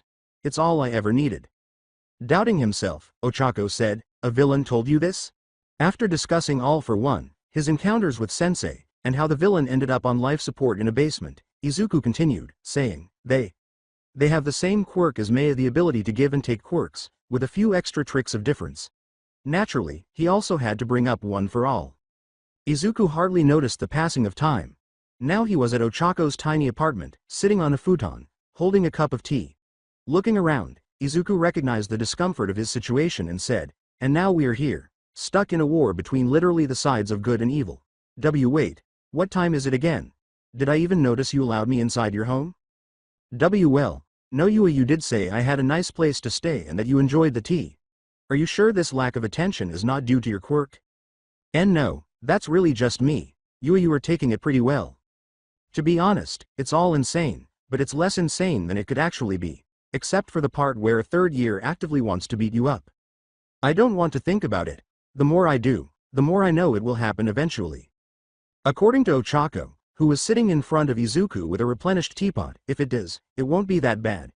You have literally the ability to adapt to any situation. If they try to fight you, I'm sure you will get through this problem without a sweat. So, I'm like your secret keeper now? Is this a blackmail attempt? It's working. Ha ha ha. No, you trusted me enough to share your story. I'm just asking that you don't hide anything else from me. If it helps to fight against the League of Villains, then I want in. Be honest with me. Are you scared of all this mess? All for one and one for all? Ochako's gaze shifted to the ceiling. The police came to investigate after the attack. They couldn't question you, obviously. A detective interrogated us one by one. He had a lie detection quirk. That's funny how quirks define us, don't you think? Did you tell him? He didn't ask about my friend, thankfully. He kept asking me if I was alright. I told him the truth. I said I was really stressed and that I didn't want something like this to happen again. He believed me. He asked what my thoughts were about you, if I had any doubts about your motivations. Concerned that the cops had somehow discovered something about his actions, Izuku questioned, "Why me specifically?" No clue. But when I said I would trust you with my life, he didn't say I was lying. You said that? Ochako gave a nod. I did. I don't think I made a mistake. He thanked me for the answers I provided, and then he left. And now? Are you going to report me? You haven't done anything illegal. You didn't plan this attack against UA and you are certainly not a villain. Why would I report you? Because you could get in big trouble? Then why did you risk telling me everything? Because I didn't want to make you feel betrayed. All for One told me at the very last moment what he was planning, and even though I had never been part of his plans, I would have preferred to know what I was getting into. You said he was retired. Is that true? The man locks himself into a basement that's barely as large as the apartment I live in with my mother, and he requires life support about 20 hours a day. He isn't coming back into active duty anytime soon, Izuku said. I think he just got bored, and now he is waiting for a god or a devil or whatever to show him enlightenment, unless he thinks he has found it himself. Izuku and Ochako both laughed. It's hard to believe that he has done so many evil things. I can't tell for sure if he did or if it's part of the legend, Izuku murmured. He didn't give a damn, but he felt as though he was breaching some kind of trust. He is probably pissed that I ruined his heir's plan. I should go home before it gets dark, or else my mother will kill me. Ochako escorted Izuku to the door and gave him a purely amicable hug before he departed. Thank you for speaking to me. Stay safe on the way and see you next week, okay? She said. Izuku regained control of his body and walked out of Ochako's flat, saying, thank you. A female gave him a hug. Whoa. Calming his mother had been surprisingly simple. When Izuku informed her that he would not soon have to surrender his 5 new idiosyncrasies, she felt even more comforted. After giving her son a hair rub, Inko returned to the kitchen to make a real feast. You handled the situation better than anyone else would have. I'm proud of you, she remarked. Principal Nezu told us that UA would be closed over the next week while the police investigate and they increase security on the campus. Izuku had noted all the peculiarities he had observed throughout the attack. Makes sense. The USJ is barely a few kilometers away from the school. The way they got in and hacked the systems of the complex shows how fragile the school's defenses are at the moment. Now all he needed to do was examine his new peculiarities, which would not be too difficult. After fighting against them, he was now able to personally feel these peculiarities. I thought about filing a complaint, but then I watched the news and realized public opinion would already be more than enough to wake up UA's staff. Mom, can we please not antagonize anyone at my school? His mother had somehow managed to get a pretty comprehensive katsuden. It's about your safety. You shouldn't have to face actual villains while you're studying. Once more. Speaking of which, I received information about the sports festival. Nezu wants you to be your class representative, which involves making a speech. No, Izuku said emphatically. For years, he had been observing the sports festival. He would prefer not to disgrace himself at the moment, but maybe other pupils desired as much attention as possible. I will just ask if someone else can do it. Perhaps Shinso. No, he wants to go underground like a racer head. Calm down, Izuku. You do not have to do it if it makes you uncomfortable, though you would look great on a podium. I might be home late tomorrow. I have to go look for a new television. Something happened to the old Oniya, Izuku noted, glancing at the crushed remnants of their former television. Inko clarified, let's just say it's the villain's fault. Kurogiri traveled to his master by teleportation. He shouldn't have done this unless there had been an emergency. It was quite unusual. Kurogiri, speak. Is it about Tamura? The bartender was just inches from All for One's hands when he said, I'm afraid not, sensei. Inko Midoriya would like to speak with you. His master's reaction was shock rather than anger. She contacted you. The mist villain took Inko to the basement of All for One and said, I think it's better if she explains herself. Izuku had accurately characterized it. Inko. I'm curious. How did you manage to corrupt my most trusted asset? Kurogiri knows I have a good influence on you, but do not blame him. You are the one in trouble. Am I? You sent a group of villains to raid UA, didn't you? You made the connection despite how little the police allowed the media to share. What would be the problem? You attacked my son in his class. He didn't tell you his name, so I'm surprised you never made the connection. My son's name is Izuku Midoriya, but you know him as Deku. Shigaraki's thoughts went blank. He tasted blood in his mouth and coughed several times. Watahoa. Reluctantly, the barman said, shut it for a few minutes, Shigaraki. Kurogiri, do you mind leaving? The mist villain finally departed, saying, I won't kill him, I promise. Your son. You said he was a. I would never involve him with you. He involved himself, sadly. Wrong place, wrong time, and you had to show up. He told me everything recently, but I always knew. When Kurogiri brought him back home, I made sure he kept my son's identity a secret. Inko declined All for One's invitation to sit. Blood still boiling in his mind, he let himself sit. So Kurogiri knew, and he never told me. I'm an idiot for not knowing earlier you owned all of his loyalty. As Inko warned, Shigaraki, you realize I'm pissed at you? Allow me a moment. I'm processing the information. Your son has All for One. How? Just what quirk did his father have? He told you already. Hisashi could breathe fire, barely a few sparks. It's just genetic. Now can we get back to the point? What is Tenko doing? Can he just not target UA? All Might is working at UA, and he is searching for a successor. I can't let One for All go on forever. I lost. Imagine if this quirk gets into the wrong hands. Do you know how many lives it has indirectly ruined? Inko was not desperate enough to plead, but she would complete All for One herself if it meant defending Izuku. I know more than anyone how this quirk can destroy lives. It's about to destroy my sons. Find a way, make it stop. I do not care. Inko was tempted to disconnect his brain and send him to the afterlife, but she decided against it. I'm not controlling anything. If you want everything to stop, kill All Might. Talk to Tamura. I cannot do it myself. Hell could wait. Inko mocked the villain by saying, then I will talk to him, since I can't reason with you. The villain suddenly rose from his chair. Inko shuddered and said, I can't let you do that. She had already received a threat from Shigaraki, but it had been years ago, and they were still adversaries. She had discovered his vulnerability. Stop me then. I'm this close to calling Kurogiri to meet with my nephew. You met with my son for over a year without me knowing. I might as well introduce myself to Tenko. Inko reached for her cell phone. Using a telekinesis quirk, All for One tried to take it away from her, but Inko retreated. She remained as powerful as before, and after a while she took control and got her things back. He was panting as well as she was. Inko texted Kurogiri to get her home, saying, fine. I won't intervene myself. Just try to keep Tamura away from Izuku. Everyone nodded. Yeah, I will talk to him. Did Izuku forgive me? After responding with a single word, Inko entered the mist of Kurogiri, hardly. Next week went by quickly. I'm not going to the UA felt strange. Izuku nearly became disinterested. Though reality had caught up to them, he wished he could still go to All for One like he used to. When the police contacted, they wanted to know if Izuku would be prepared to provide his report to the USJ investigator who was in charge of the investigation. A man who went by the name of Tsukachi Naomasa showed up at their apartment. In the kitchen, Inko welcomed him and offered him a cup of tea. Izuku struggled to identify the detective's peculiarity until he started talking to his mother and Izuku understood it to be lie detecting.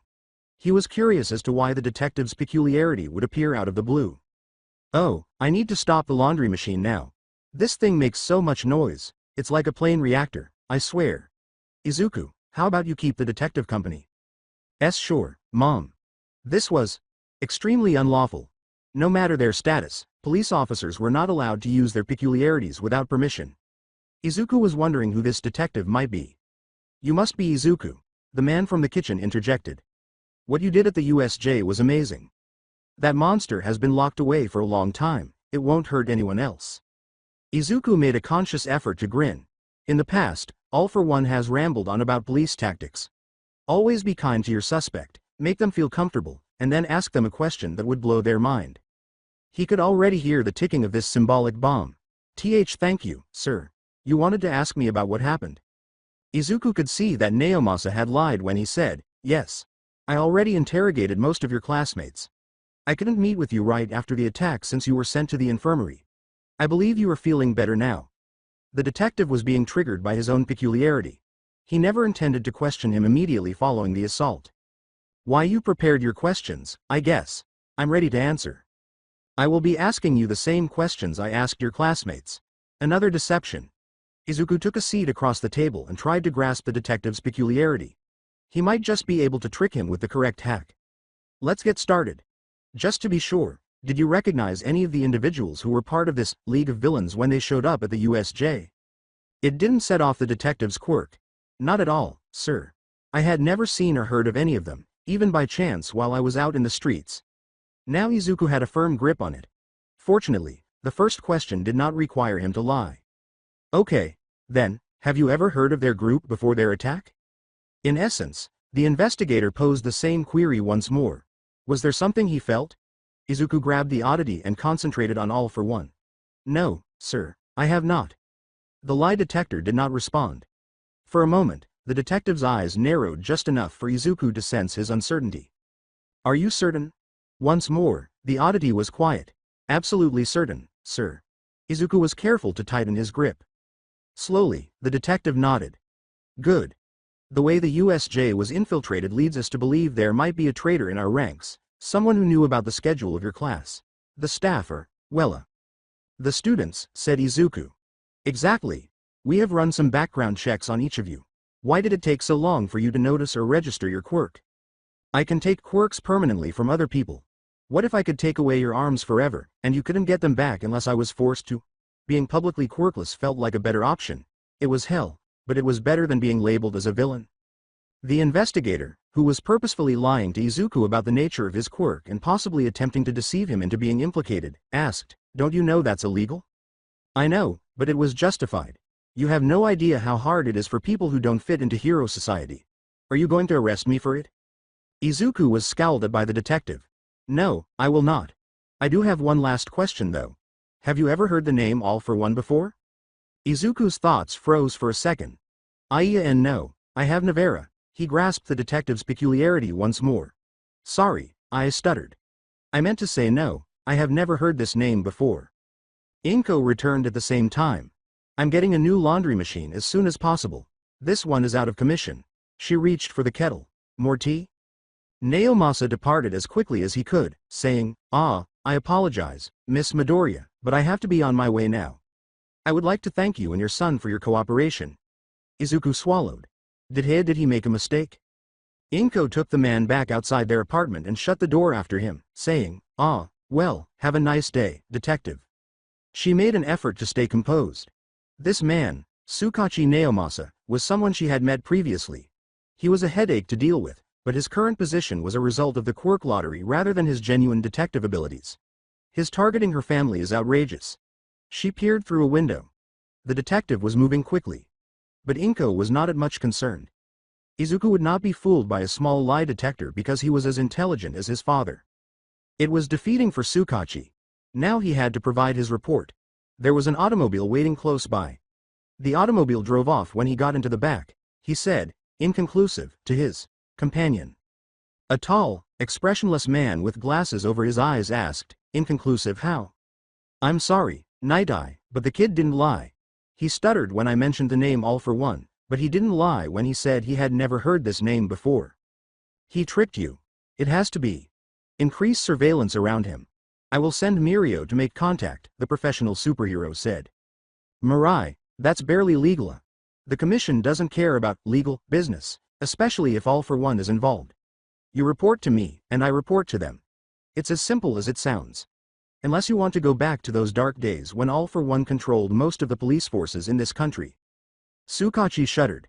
Back then, he was still a rookie cop who was hesitant to delve too far for his own benefit. He was only able to overthrow his corrupted superiors and advance in the ranks with the help of All Might and Mirai. This has nothing to do with All for One is back. The signs are here. He knows who we are. It's not about guerrilla warfare anymore. We're in place, and we must defend our positions. I trust you, detective. Do not make me regret my decision. Sir Night-Eye instructed his driver to halt the vehicle. I have a meeting with a few agency managers. Do not forget my instructions. Tsukachi was driven back to the police station after saying, yes, sir. As one of the heroes was already losing his mind, he considered phoning All Might, but he didn't want to start a new feud between them. Izuku was able to return to UA at last. In particular, he had missed the gang, as Toru referred to his peers. Before the day even began, Hitoshi and Aizawa were spotted entering the classroom. The brainwashed kid didn't disclose the subject of their conversation. Ochako had searched for internships during her leisure time. 13 shown strong rescue abilities, but it was evident that Ochako needed to practice hand-to-hand combat following the league's attack. Izuku was being lazy. He worked on his new peculiarities, but he was not given the opportunity to try them out. There were boundaries to theory, Hitoshi said frankly. So, you haven't tried to cut off your arm? Izuku's face changed to one of curiosity and uneasiness. Ochako rolled her eyes as he averted her gaze. You considered it. How can I know the potential of this quirk if I don't test it? He inquired. Do not blame Izuku. I tried a lot of things to figure out what can actually turn off my invisibility. Turns out my skin adapts to local translucency. It's like light going through objects and well, you get the point, Toru said. Ochako said, I don't want to learn one day that one of my friends poured acid over himself just to check if his limbs could regrow, as she saw Izuku's expression grow more intense. Izuku. It was boiling hot water, yet it was still hot enough to burn him. It was only hot water, I swear, it didn't leave any mark. That is, solely because he scratched the area of his skin that was burned. The group entered the classroom. Most of Aizawa's wounds were still hidden by bandages. Izuku questioned whether 13's situation was any worse. After then, their homeroom instructor informed them of the timetable modifications. They would only be informed of their itinerary at the start of each day, thanks to All for One's apprentice. Katsuki wasn't there. His typical roughness and insults were clearly absent. Before anyone could question why, Aizawa explained. Due to your comrade's intervention at the USJ, the teachers have decided to suspend him for a few days. I didn't authorize him to use his quirk, and as a result of his insubordination, he allowed the villains to scatter and expose you to danger. Keep in mind that you might hurt your friends just as much as your enemies if you do not anticipate the consequences of your actions. The students had to concur that the mist villain teleported them primarily because of Katsuki. Even though 13 was perfectly positioned to oppose him, the explosive blonde just attempted to flaunt. However, Aizawa went on, for the 5 students who did the exact opposite of what they were instructed to do, there won't be a mark on your record since you acted to protect your students and teacher. But I want to make one thing clear. The teachers' lives matter less than yours. We put ourselves in danger to ensure you would escape. Aizawa scowled at Izuku as he prepared to respond, I mean it. None of you are supposed to be exposed to the reality of our job at that point. If you get injured, we are in far more trouble than you would be for unauthorized quirk usage. It might sound unfair, but it is how it is. You can survive the guilt if we do die, but none of you wants to join the great beyond just yet. Eraserhead murmured. Izuku, Ochako, Shoto, Toru, Hitoshi. Thank you for the assistance, but next time, follow the orders, alright? But a familiar oddity diverted Izuku's attention. It was almost time for One for All. All Might's turn, it seems, was Toa. The room's door slid open, but it was his apprentice, not All Might, who was standing outside the classroom. Sorry to disrupt your class, Eraserhead, but Principal Nezu thought it was the right time, Mirio said. Rolling his eyes, the underground pro got up from his chair. Fine, everyone, grab your costumes and head to Gym Alpha. Get your things too, Mirio. And do not ask any questions. We are wasting enough time on this. Izuku heard teachers discussing Mirio. He was regarded as one of the Big Three, or the best UA pupils. They had one for all now. Really, All Might simply chose the first child who shared his physical characteristics and probably already possessed a powerful quirk. Lost in his thoughts, he hardly noticed that his buddies had already hurried out of the room to comply with Aizawa's directions.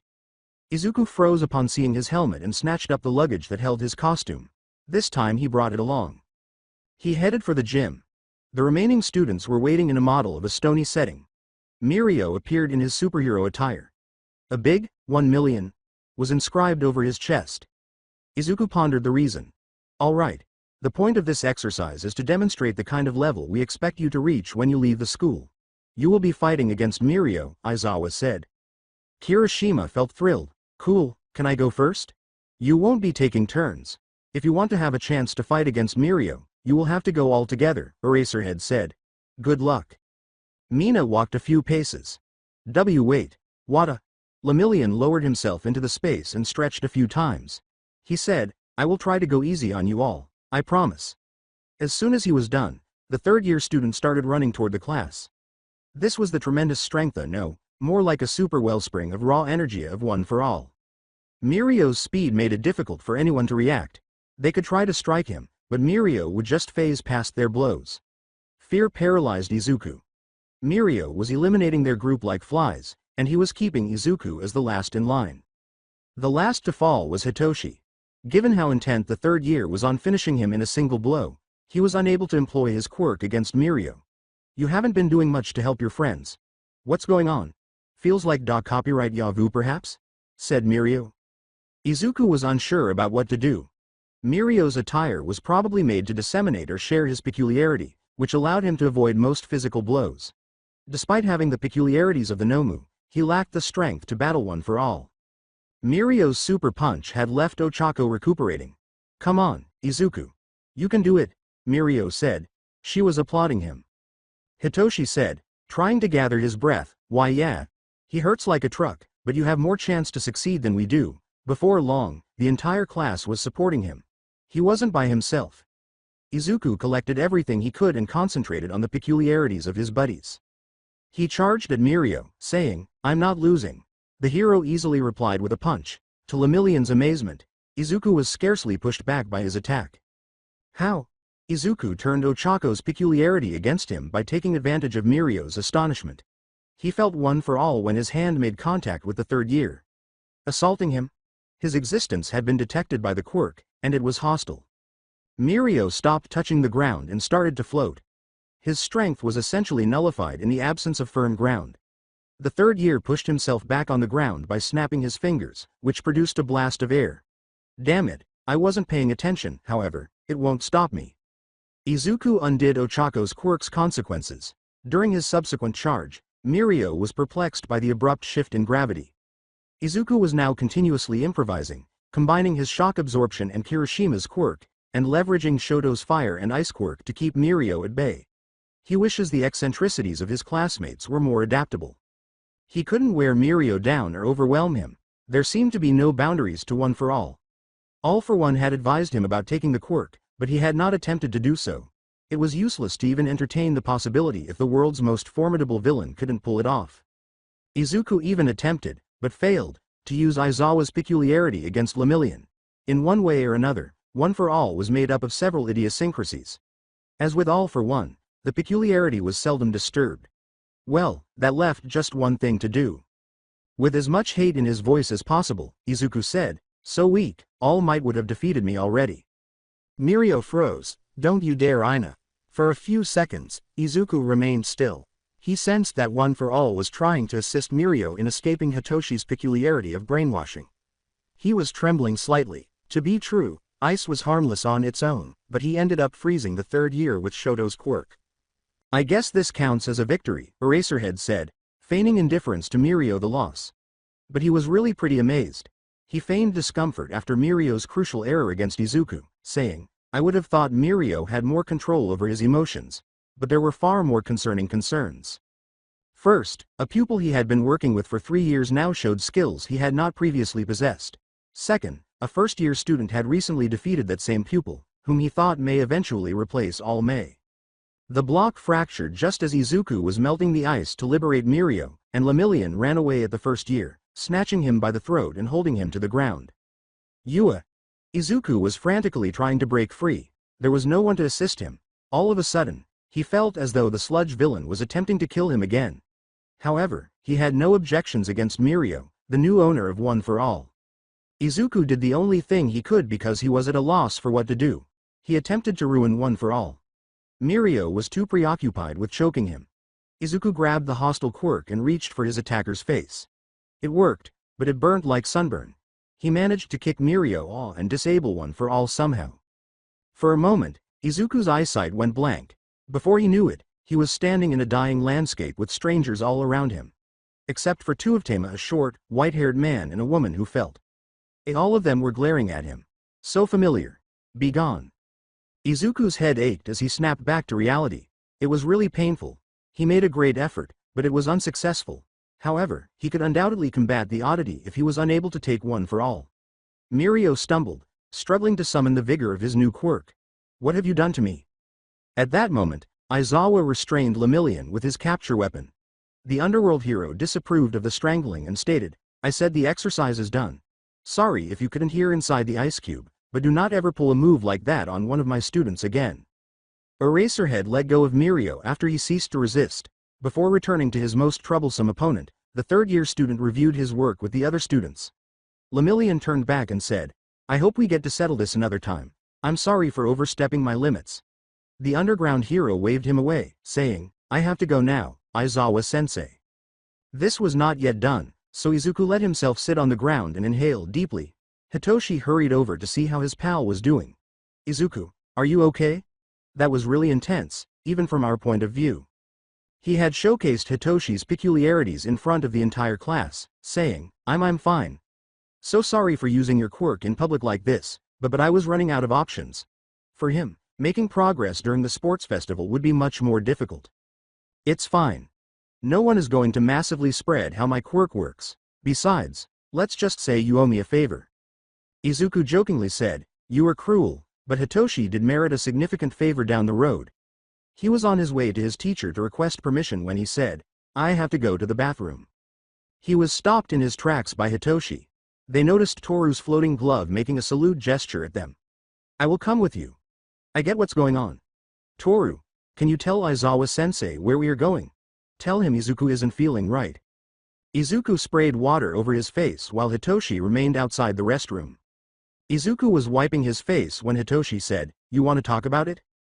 Izuku stared in the mirror and said, I'd rather not. His outfit was ripped apart, even though it was meant to be durable. He swore, damn it.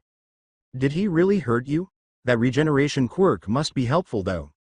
He did feel somewhat better since he said, it's fine, I'm just really stressed. I'm already feeling better, I promise. Mirio had a lot of strength. He was able to defend himself, but One for All was a horrible power. Since Sensei had warned him that this quirk couldn't be taken, he had been afraid. He was not like Izuku, though, who was able to hack One for All and still neutralize it. But he hadn't had any hallucinations. These individuals were the prior holders. All for One was correct. They remained in existence. He was kicked by them. Out. Yes. They easily ejected him from One for All. The violent aim was difficult to ignore, which explains why Sensei is so terrified of them. Hitoshi leaned into the restroom to see how Izuku was doing and said, this Mirio guy went too far. Aizawa should have intervened sooner. The exercise was already over. Damn, another power-hungry hero with some super quirk. Are you done yet? Yes. For the record, I do have a powerful quirk too. Izuku was surprised to hear the inquiry. Sure, why didn't you take his quirk then? Well, I need to focus to take quirks, and his quirk was kind of volatile, so it was really difficult. Imagine holding a hot potato in your hand without burning yourself. He sighed. The tone seemed strange, but the explanation made sense. Hitoshi's eyebrow went up. After giving his friend's response some thought, he shrugged and turned to exit the restroom. Sure. Aizawa asked Izuku to wait in the hallway for a few minutes before they went back to class. I need to be sure. Did he actually try to? He didn't, Izuku said without any thought. The hero of the subterranean laughed. I can still tell the difference between the truth and a lie. This is very important. Aizawa-sensei, please let it go. If you report it, I will just get myself into more trouble.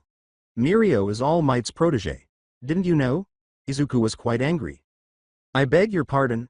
All Might and Mirio have a relationship of some sort, and they believe I'm related to Toa. Izuku sensed the symbol of peace and his apprentice conversing close by. Izuku rushed toward them and said, in fact, follow me, I might as well show you. He was followed by Eraserhead, who said, Midoriya, wait. They were approaching the tiny room where All Might and Mirio were having their conversation. Izuku pushed the door open and pointed to the conversation between the symbol of peace and the third year. Mirio was on the verge of a reflex assault, one for all. Fortunately, All Might regained his disciple's interest before things got out of hand. Lemillion, stop. See, I'm going to make it clear. I overheard you two speaking a few weeks ago.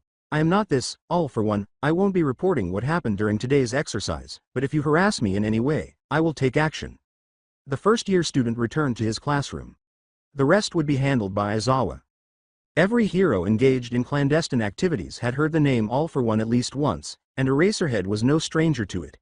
He now had the symbol of peace beneath his deflated body and one of the greatest students in UA history conversing with him one-on-one about a child's alleged relationship with the boogeyman himself. What the hell is going on here? All Might and Mirio were made to sit in front of Aizawa and discuss their tenuous connection. Naturally, they left out one for all. They only needed to clarify that Izuku was aware of All Might's present state of health. I'm not even disappointed, I'm straight up disgusted. All Might, I didn't know you could pull out an Endeavor level of bullshittery, especially around children. As for you, Mirio. If it were up to me, I would be stripping your provisional license away. Is Nezu even aware of this? Mirio started to say, Principal Nezu Issa, but Eraserhead cut her off. In fact, shut it. I don't want to hear anything else. All Might, I will be making sure Nezu prevents you from ever teaching here again. You had your chance, and you wasted it on a kid who really just wanted to help people. Midoriya is not a criminal. He is a child, a child. What did you even tell Mirio? Or was it Night Eye? How do you end up convincing a student who is about to graduate that it would be good exercise to target a younger kid as if they were an actual threat? Izuku observed that Aizawa's eyes were red with his trademark stoicism. All Might made an effort to soothe the other instructor. Aizawa, I never meant for this to happen. Iya. And you, Mirio. Just what went through your head? You have always been so diligent, always had the right drive. And now All Might arrives and ruins everything. I'm sorry, but I will be reporting your behavior. Even if Midoriya doesn't wish to make an official complaint, I must. The last thing I want is to see you turn into another Endeavor and ruin your potential. Aizawa ran out of the room and took Izuku alongside him. Mirio ashamed glanced at the floor. The words, I understand, Sensei, were not heard by Eraserhead. Everyone swallowed. He made a mistake once more, and his apprentice will suffer the consequences. I'm sorry. I shouldn't have involved you with Midoriya at all. I feared you might see him as another All for One, and it happened. I do not even blame Mirai. By trying to prevent the future, it happened. His student was more worried about All Might actually getting into trouble than he was about learning One for All. All Might. Are you going to be suspended? What about my training with One for All? I need you. But the problem still existed. There was a reason why Aizawa detested All Might, and more especially, popular heroes in general. He was a student that UA had experienced its share of difficulties. Do not worry about me. I will keep helping you, even if I'm kicked out of UA. I will speak with Nezu and explain the situation. He will punish me one way or another, but I have seen worse. Meanwhile, keep up the good work. I'm sure with time your body will handle One for All just like I do. The symbol of peace gently tapped Mirio's shoulder and left the room. He was on his way directly to the devil. They immediately made their way back to Class 1A, where everyone was seated and waited for him to return in silence. Good. To get back to this surprise exercise, you performed as well as you could. Keep in mind, Mirio has 3 years of experience that you are missing. This includes field experience, which you will need as soon as possible. As the principal would say, there is no better teacher than life, and he has my full support on this point of view. The class had a somber appearance. Being humiliated and disciplined by one individual was unsettling. They were all aware of how it ended, but Izuku did give them hope. Shinso assured them that their classmate was all right and that Aizawa would take care of the matter. He did, as far as they knew. The fact that their sensei was visibly more tense than normal served as a reminder to them that they may always be expelled if they lacked too much. Aizawa turned on a projector and put images on the board behind him, saying, "Now, on to the main subject of today. Each year, the main objective of the sports festival is to present your profiles to various hero agencies. Do not consider this as recruitment. In the first place, it is meant as a way to find the right internship depending on your skills." A hand was raised by Momo Yaoyorozu. "Sir, I see that not all students are receiving offers. I do understand that hero agencies would like to promote themselves with the best students of the school, but what about everyone else? You are raising a good point. Most of you won't be receiving as many offers as the others. Some might not get any. In this case, I will be making some calls to make sure you get at least a co-op offer. Speaking of which, I have prepared orientation forms for your internships." Eraserhead distributed the forms throughout the class. Izuku read the document while holding it in his palms. Remarkably, it asked for the type of heroic work people were thinking of rather than unusual details. On the second one, the majority of their personal information was concealed by partially cutting the front page. "Aizawa-sensei, is this supposed to be read anonymously?" he inquired. "Yes, we are sending your profiles to most of the agencies attending the sports festival. They have to pick at least 5 profiles each, and they can't know who filled out the form. It's still a lottery, but it gives everyone a fair chance to get at least one internship offer without even showing up at the festival. Though, I do not need to warn you again about my zero tolerance for slacking policy." A perfectly timed, "No, Aizawa-sensei," exploded from the students. "Good. Also, now would be a good time to start thinking about your hero names. Keep in mind it's not only cosmetic. These names will be used to protect your identities." Suyu held up a hand. "How come, Aizawa-sensei?" Aizawa grinned. His gaze flickered briefly to Izuku, but his pupil stayed still. "Can anyone here tell me All Might's civil identity?" he asked. He kept the secret of All Might safe because he was honest. Naturally, no one was able to respond. To Momo's surprise, Shoto's hand sprang up and said, "Okay then. How about Endeavor? I'm not surprised about you, Shoto. What about you, though, Momo?" "Cases of grievous injuries and mass property damage," she said. "My parents are both heroes, though they are much closer to lawyers in their own field. They tend to complain about cases stacking up from time to time. Endeavor is breaking records in their documents." Aizawa went on to elaborate. "While the HPSC will work to protect you from external threats, you have to maintain certain standards. Not acting like a brutish bastard is a good beginning." Shoto laughed as he said the words. Mina said, "So, how does it work, then? Your hero name should be catchy and simple enough to identify who you are and what your power or ability set is. Take mine, for example. Small-time criminals know about my power. That's inevitable, but they aren't aware of the finer details of my power." Then Tenya held up his hand. "So, it has to represent our power. What about All Might or 13, for example?" "It doesn't have to represent your power. Some of us just stick to whatever name they're given."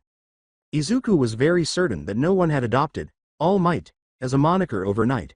This is a huge ego caution.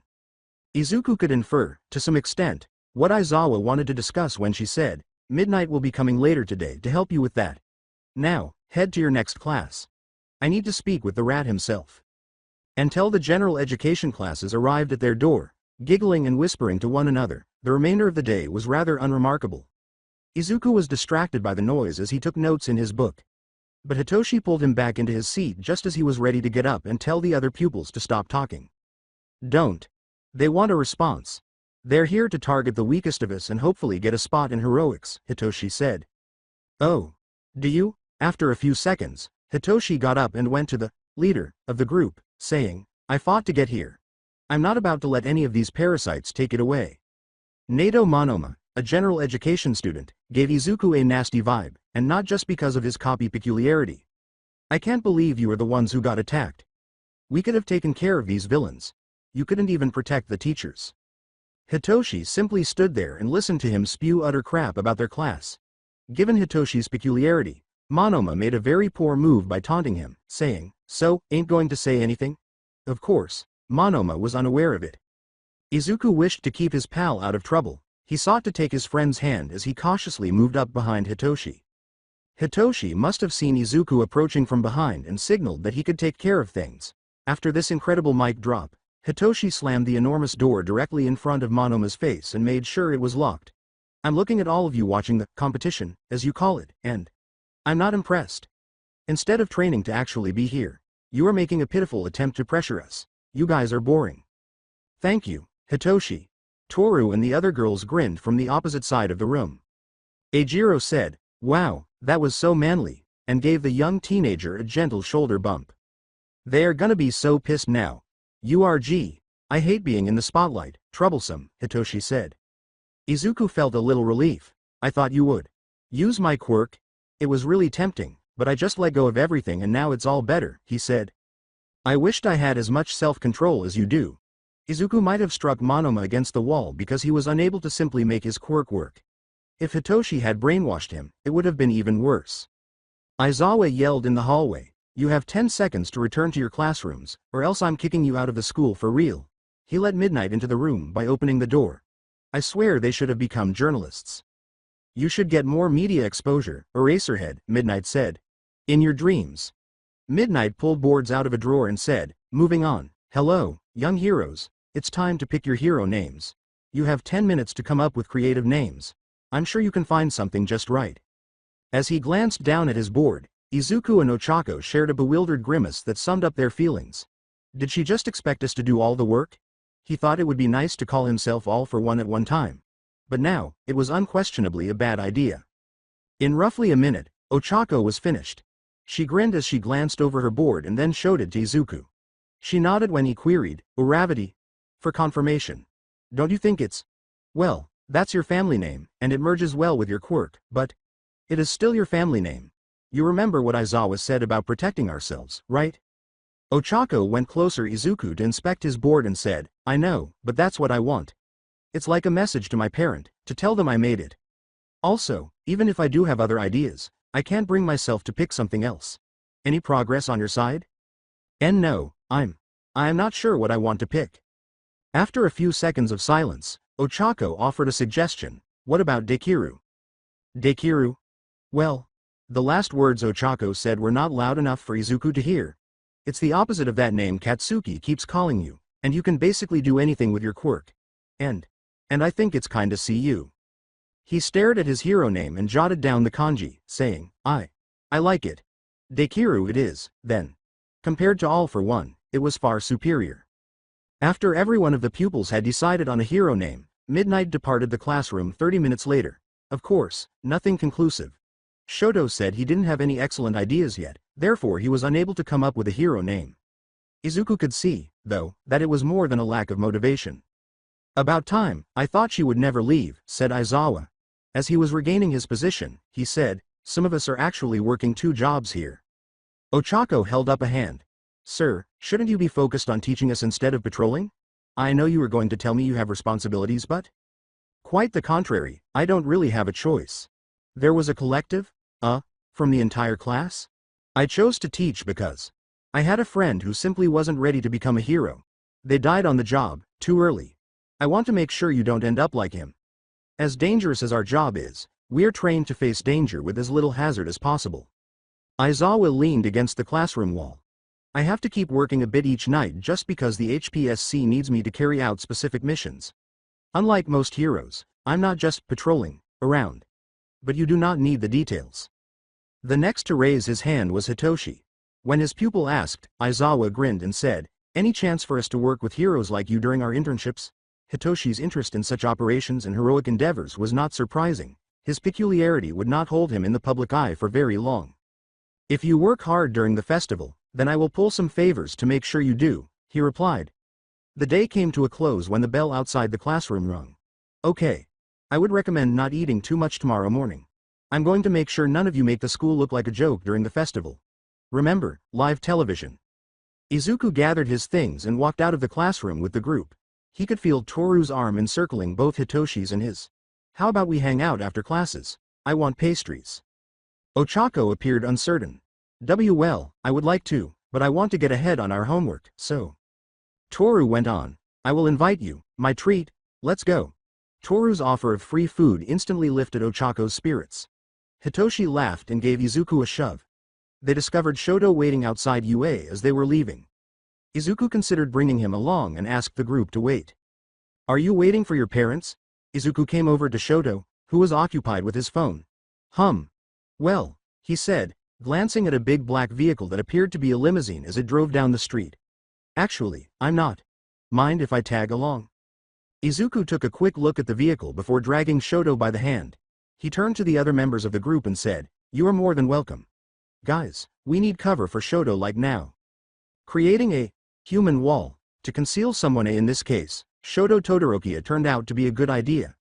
Hopefully they won't be driving back around here anytime soon. Thank you for the help. Shinso greeted, "No problem, welcome to the gang." Who was that anyway? It doesn't look like the kind of car someone would use for a kidnapping, but it gives the same vibes, Ochako said. Shoto pulled out his phone, his hand hovering over the alarm button for a few seconds before he chose to silence it. "My dad sends people to pick me up every day. I don't want to go home yet if it means I have to deal with him," he said. "Hopefully, my sister won't call the cops." Ochako glanced at Toru in concern. Unable to make facial expressions, the invisible girl could only shrug. "What do you mean by calling the police? Are you supposed to go home at that time? Can't you just tell her that you are with a group of friends and that you are just hanging out with them?" She made a reasonable suggestion. "Well, if I did, she would call the police anyway. I am supposed to be home for. Well, my father has something planned, but I really don't want to be a part of it," Shoto attempted to clarify. But he was beginning to realize that his fellows would not simply accept such an explanation. "All you need to know is that me and my father have a difficult relationship and that it's not going to get better at all. My sister is too delusional to see it, and my older brother has given up on helping." Shinso threw his fist at Shoto, asking, "Parents' problem? Welcome to the club. Mine are. Fine. They're just not into heroics. It's like we are roommates at most, I get the feeling." Shoto smiled sympathetically at Shinso and bumped his fist against him. "I won't get you in trouble, I promise. I just want to stay as far away as possible from my house, or at least until my father has to go back to work or whatever thing he has been invited to." "Fine with me, you need to be more involved with the rest of the class anyway," said Toru. The invisible girl clarified, "You only talk to Momo, and when you do, it's to ask for a pen or for tips about other classes." Unsure of how Toru could have gotten this kind of knowledge, Shoto said, Why yes. Have you been spying on me?" For a little moment, the invisible girl was the center of attention. The floating UA uniform froze till she answered in a neutral, extremely calm voice. They all thought they heard a hint of inquiry in her voice, but she said, "No, about these pastries though, I was thinking about lemon pies."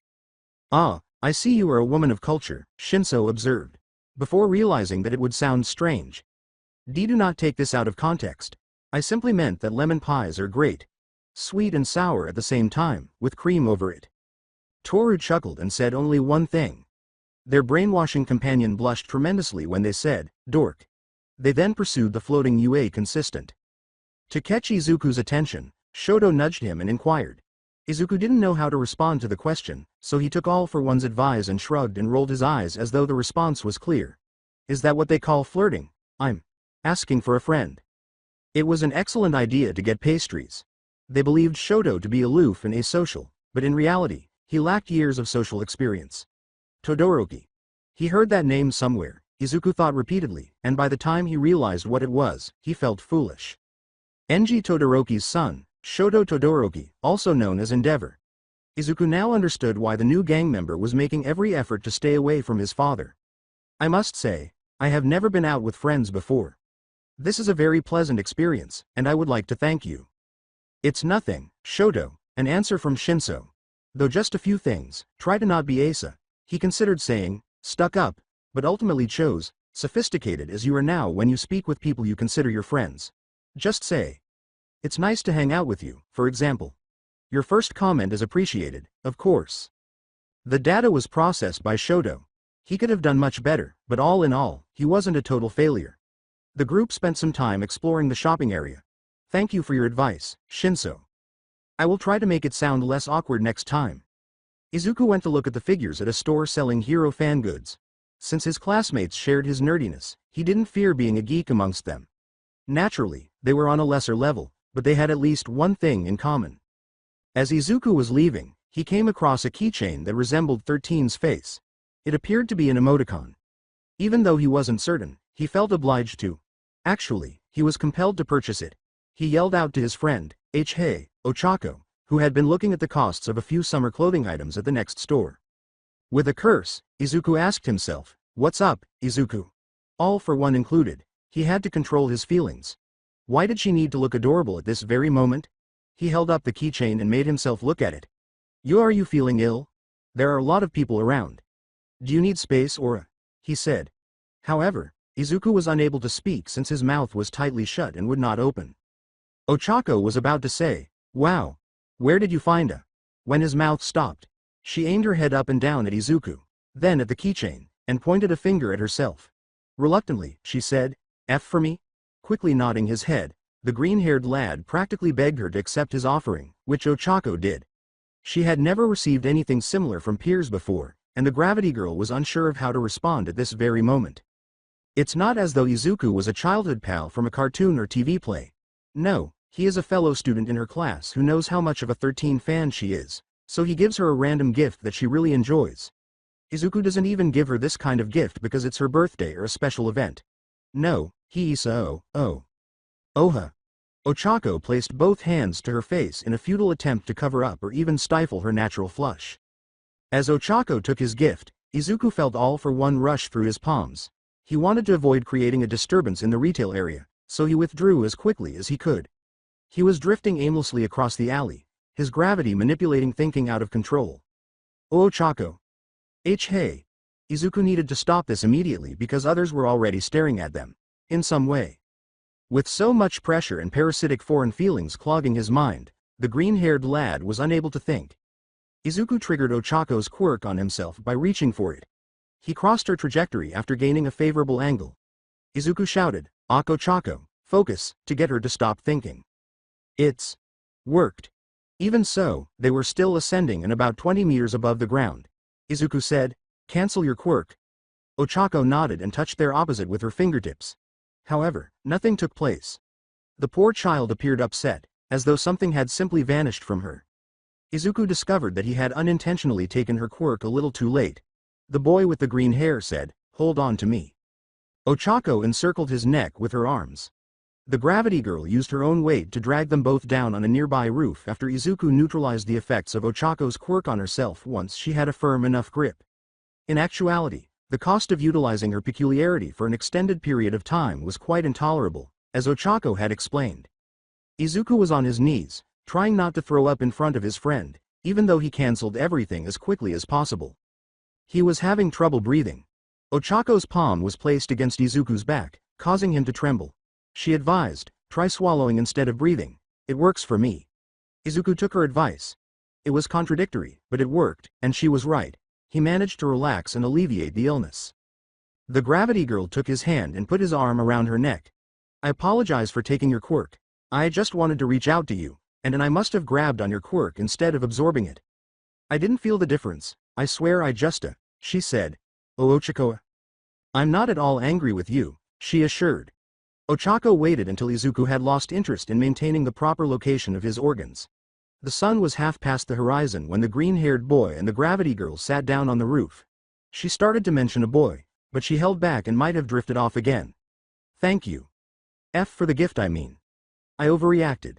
That was the first time I received a gift from she said. Using a quirk in public while wearing the UA uniform is prohibited, according to Izuku's analysis of the situation. "I'm an idiot," he swore he said. He was going to be killed by Aizawa. I wanted to give you something nice, and I acted without thinking. It was too much, I crossed a line." Ochako abruptly leaned closer to Izuku's shoulder. Neither of them looked away from the orange sky as the green-haired boy gasped. "Yeah, I don't think you crossed a line. In fact, I think you took the next step," Ochako reflected. "If it's all right, I would like to try going further." Izuku remained silent. Hey, he had a girlfriend, a girl. He was the worthless Deku who was unable to stare into another person's eyes without Aldera calling him a creep. Previously, he thought UA was simply primarily made up of wonderful people, but Ochako, she was genuinely attracted to him. "I do not want to disappoint. We could stay friends. It could stay like this, and you could find someone less awkward than me. I'm bad with people in general. I always feel like I'm going to mess up with a wrong word, and I will never be able to fix it." Ochako reprimanded Izuku, saying, "You were this close from being class president, Izuku. How can you say such things about yourself? You are the kindest and sweetest person I have ever met. Though, I don't understand what you like in me. I was never the kind of girl boys would be after. I'm too chubby for that. Izuku's line of thought was interrupted, and in fact, it infuriated him. He couldn't understand how Ochako could think such about herself after he looked at her. No, you aren't like that, Ochako. You are pretty, I swear. Who said that to you? The protective attitude of Izuku took the gravity girl by surprise. She didn't call attention to the crimson sparks that were running down his torso. Ochako pressed her knees to her chest and said, I already told you my parents aren't really wealthy. In fact, they have never quite been able to connect the links each month. I never considered being poor allowed other people to hurt you for their own twisted pleasure. I learned how to avoid undesirable situations, but the hollow whispers persisted. Being fat-shamed stuck with me over the years, I assume. Ironically, I wouldn't eat a lot at home because we were poor in the first place. Izuku got a feeling that he had never really felt before. Before Ochako told him her story, he had been upset, even furious, over Katsuki and Aldera's pranks, but now he felt hate. This new feeling was making him think of horrible ways to get even with the gravity girl, and he was afraid of how it had made him act differently only a minute before. You already know that me and Katsuki went to the same school. I blame him for how he treated me and how he still does today. But everything just steamrolled that way thanks to the teacher and the other students assuming it was normal to treat people that way. I wonder how they would feel if the oppressed suddenly fought back with no restraint. I could have taken their quirks away and never give back. I could have destroyed their so-called future, since quirks represent so much for our generation. He was reminded by Ochako, but you didn't, she said aloud, but they both knew the answer. There was this one girl in my class. I considered making her float a few meters above the ground before making her crash down on the pavement. Why is it so easy for bad people to make you take the blame for everything? The world is unfair, struck back Izuku. The League of Villains would not exist if people like All Might weren't supporting all the things we have been through. They may not be aware of it, but they do symbolize more bad than good. Just think about Endeavor. He is the number 2, but if people actually took the time to consider the amount of damage and collateral deaths he has caused, the public opinion alone would be enough to strip him of his license. Ochako laughed. Izuku shrugged and said, be careful now, or else people might think you are turning into a villain. The gravity girl re-examined her present and said, nobody is perfect. Some people are just crooked, I guess. She intended to treasure it. She was unsure of where to place it on her costume. With great attention, she said, so, are we dating? Izuku swallowed. He scratched the back of his head, trying to think of a creative response. Well, can we not count this? I mean, it was awkward to begin with, and we might get in trouble for quirk usage. Also, I would have expected something more fun or appropriate for a date. Ochako gave him a smile. She gestured toward the horizon and said, I think it's perfect. She was correct when she said, where else could you get such a wonderful view? The sunset over Musatafu was really stunning from this particular location. Nedzu's head hurt. As a super genius, he was dealing with the adult equivalent of children. What was his own age? He didn't remember. Never mind. The first thing All Might said when he entered his office was, I made a big mistake. Naturally, Nedzu gave a kind response, assuring his former pupil, everyone makes mistakes. Toshinori then gave a summary of what transpired when Mirio showed the level that the students were expected to achieve before graduating.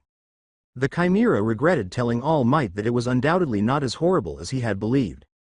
It was. And in this instance, neither All Might nor even Mirio were at blame. Mirai's machinations were to blame. This wouldn't be the initial instance.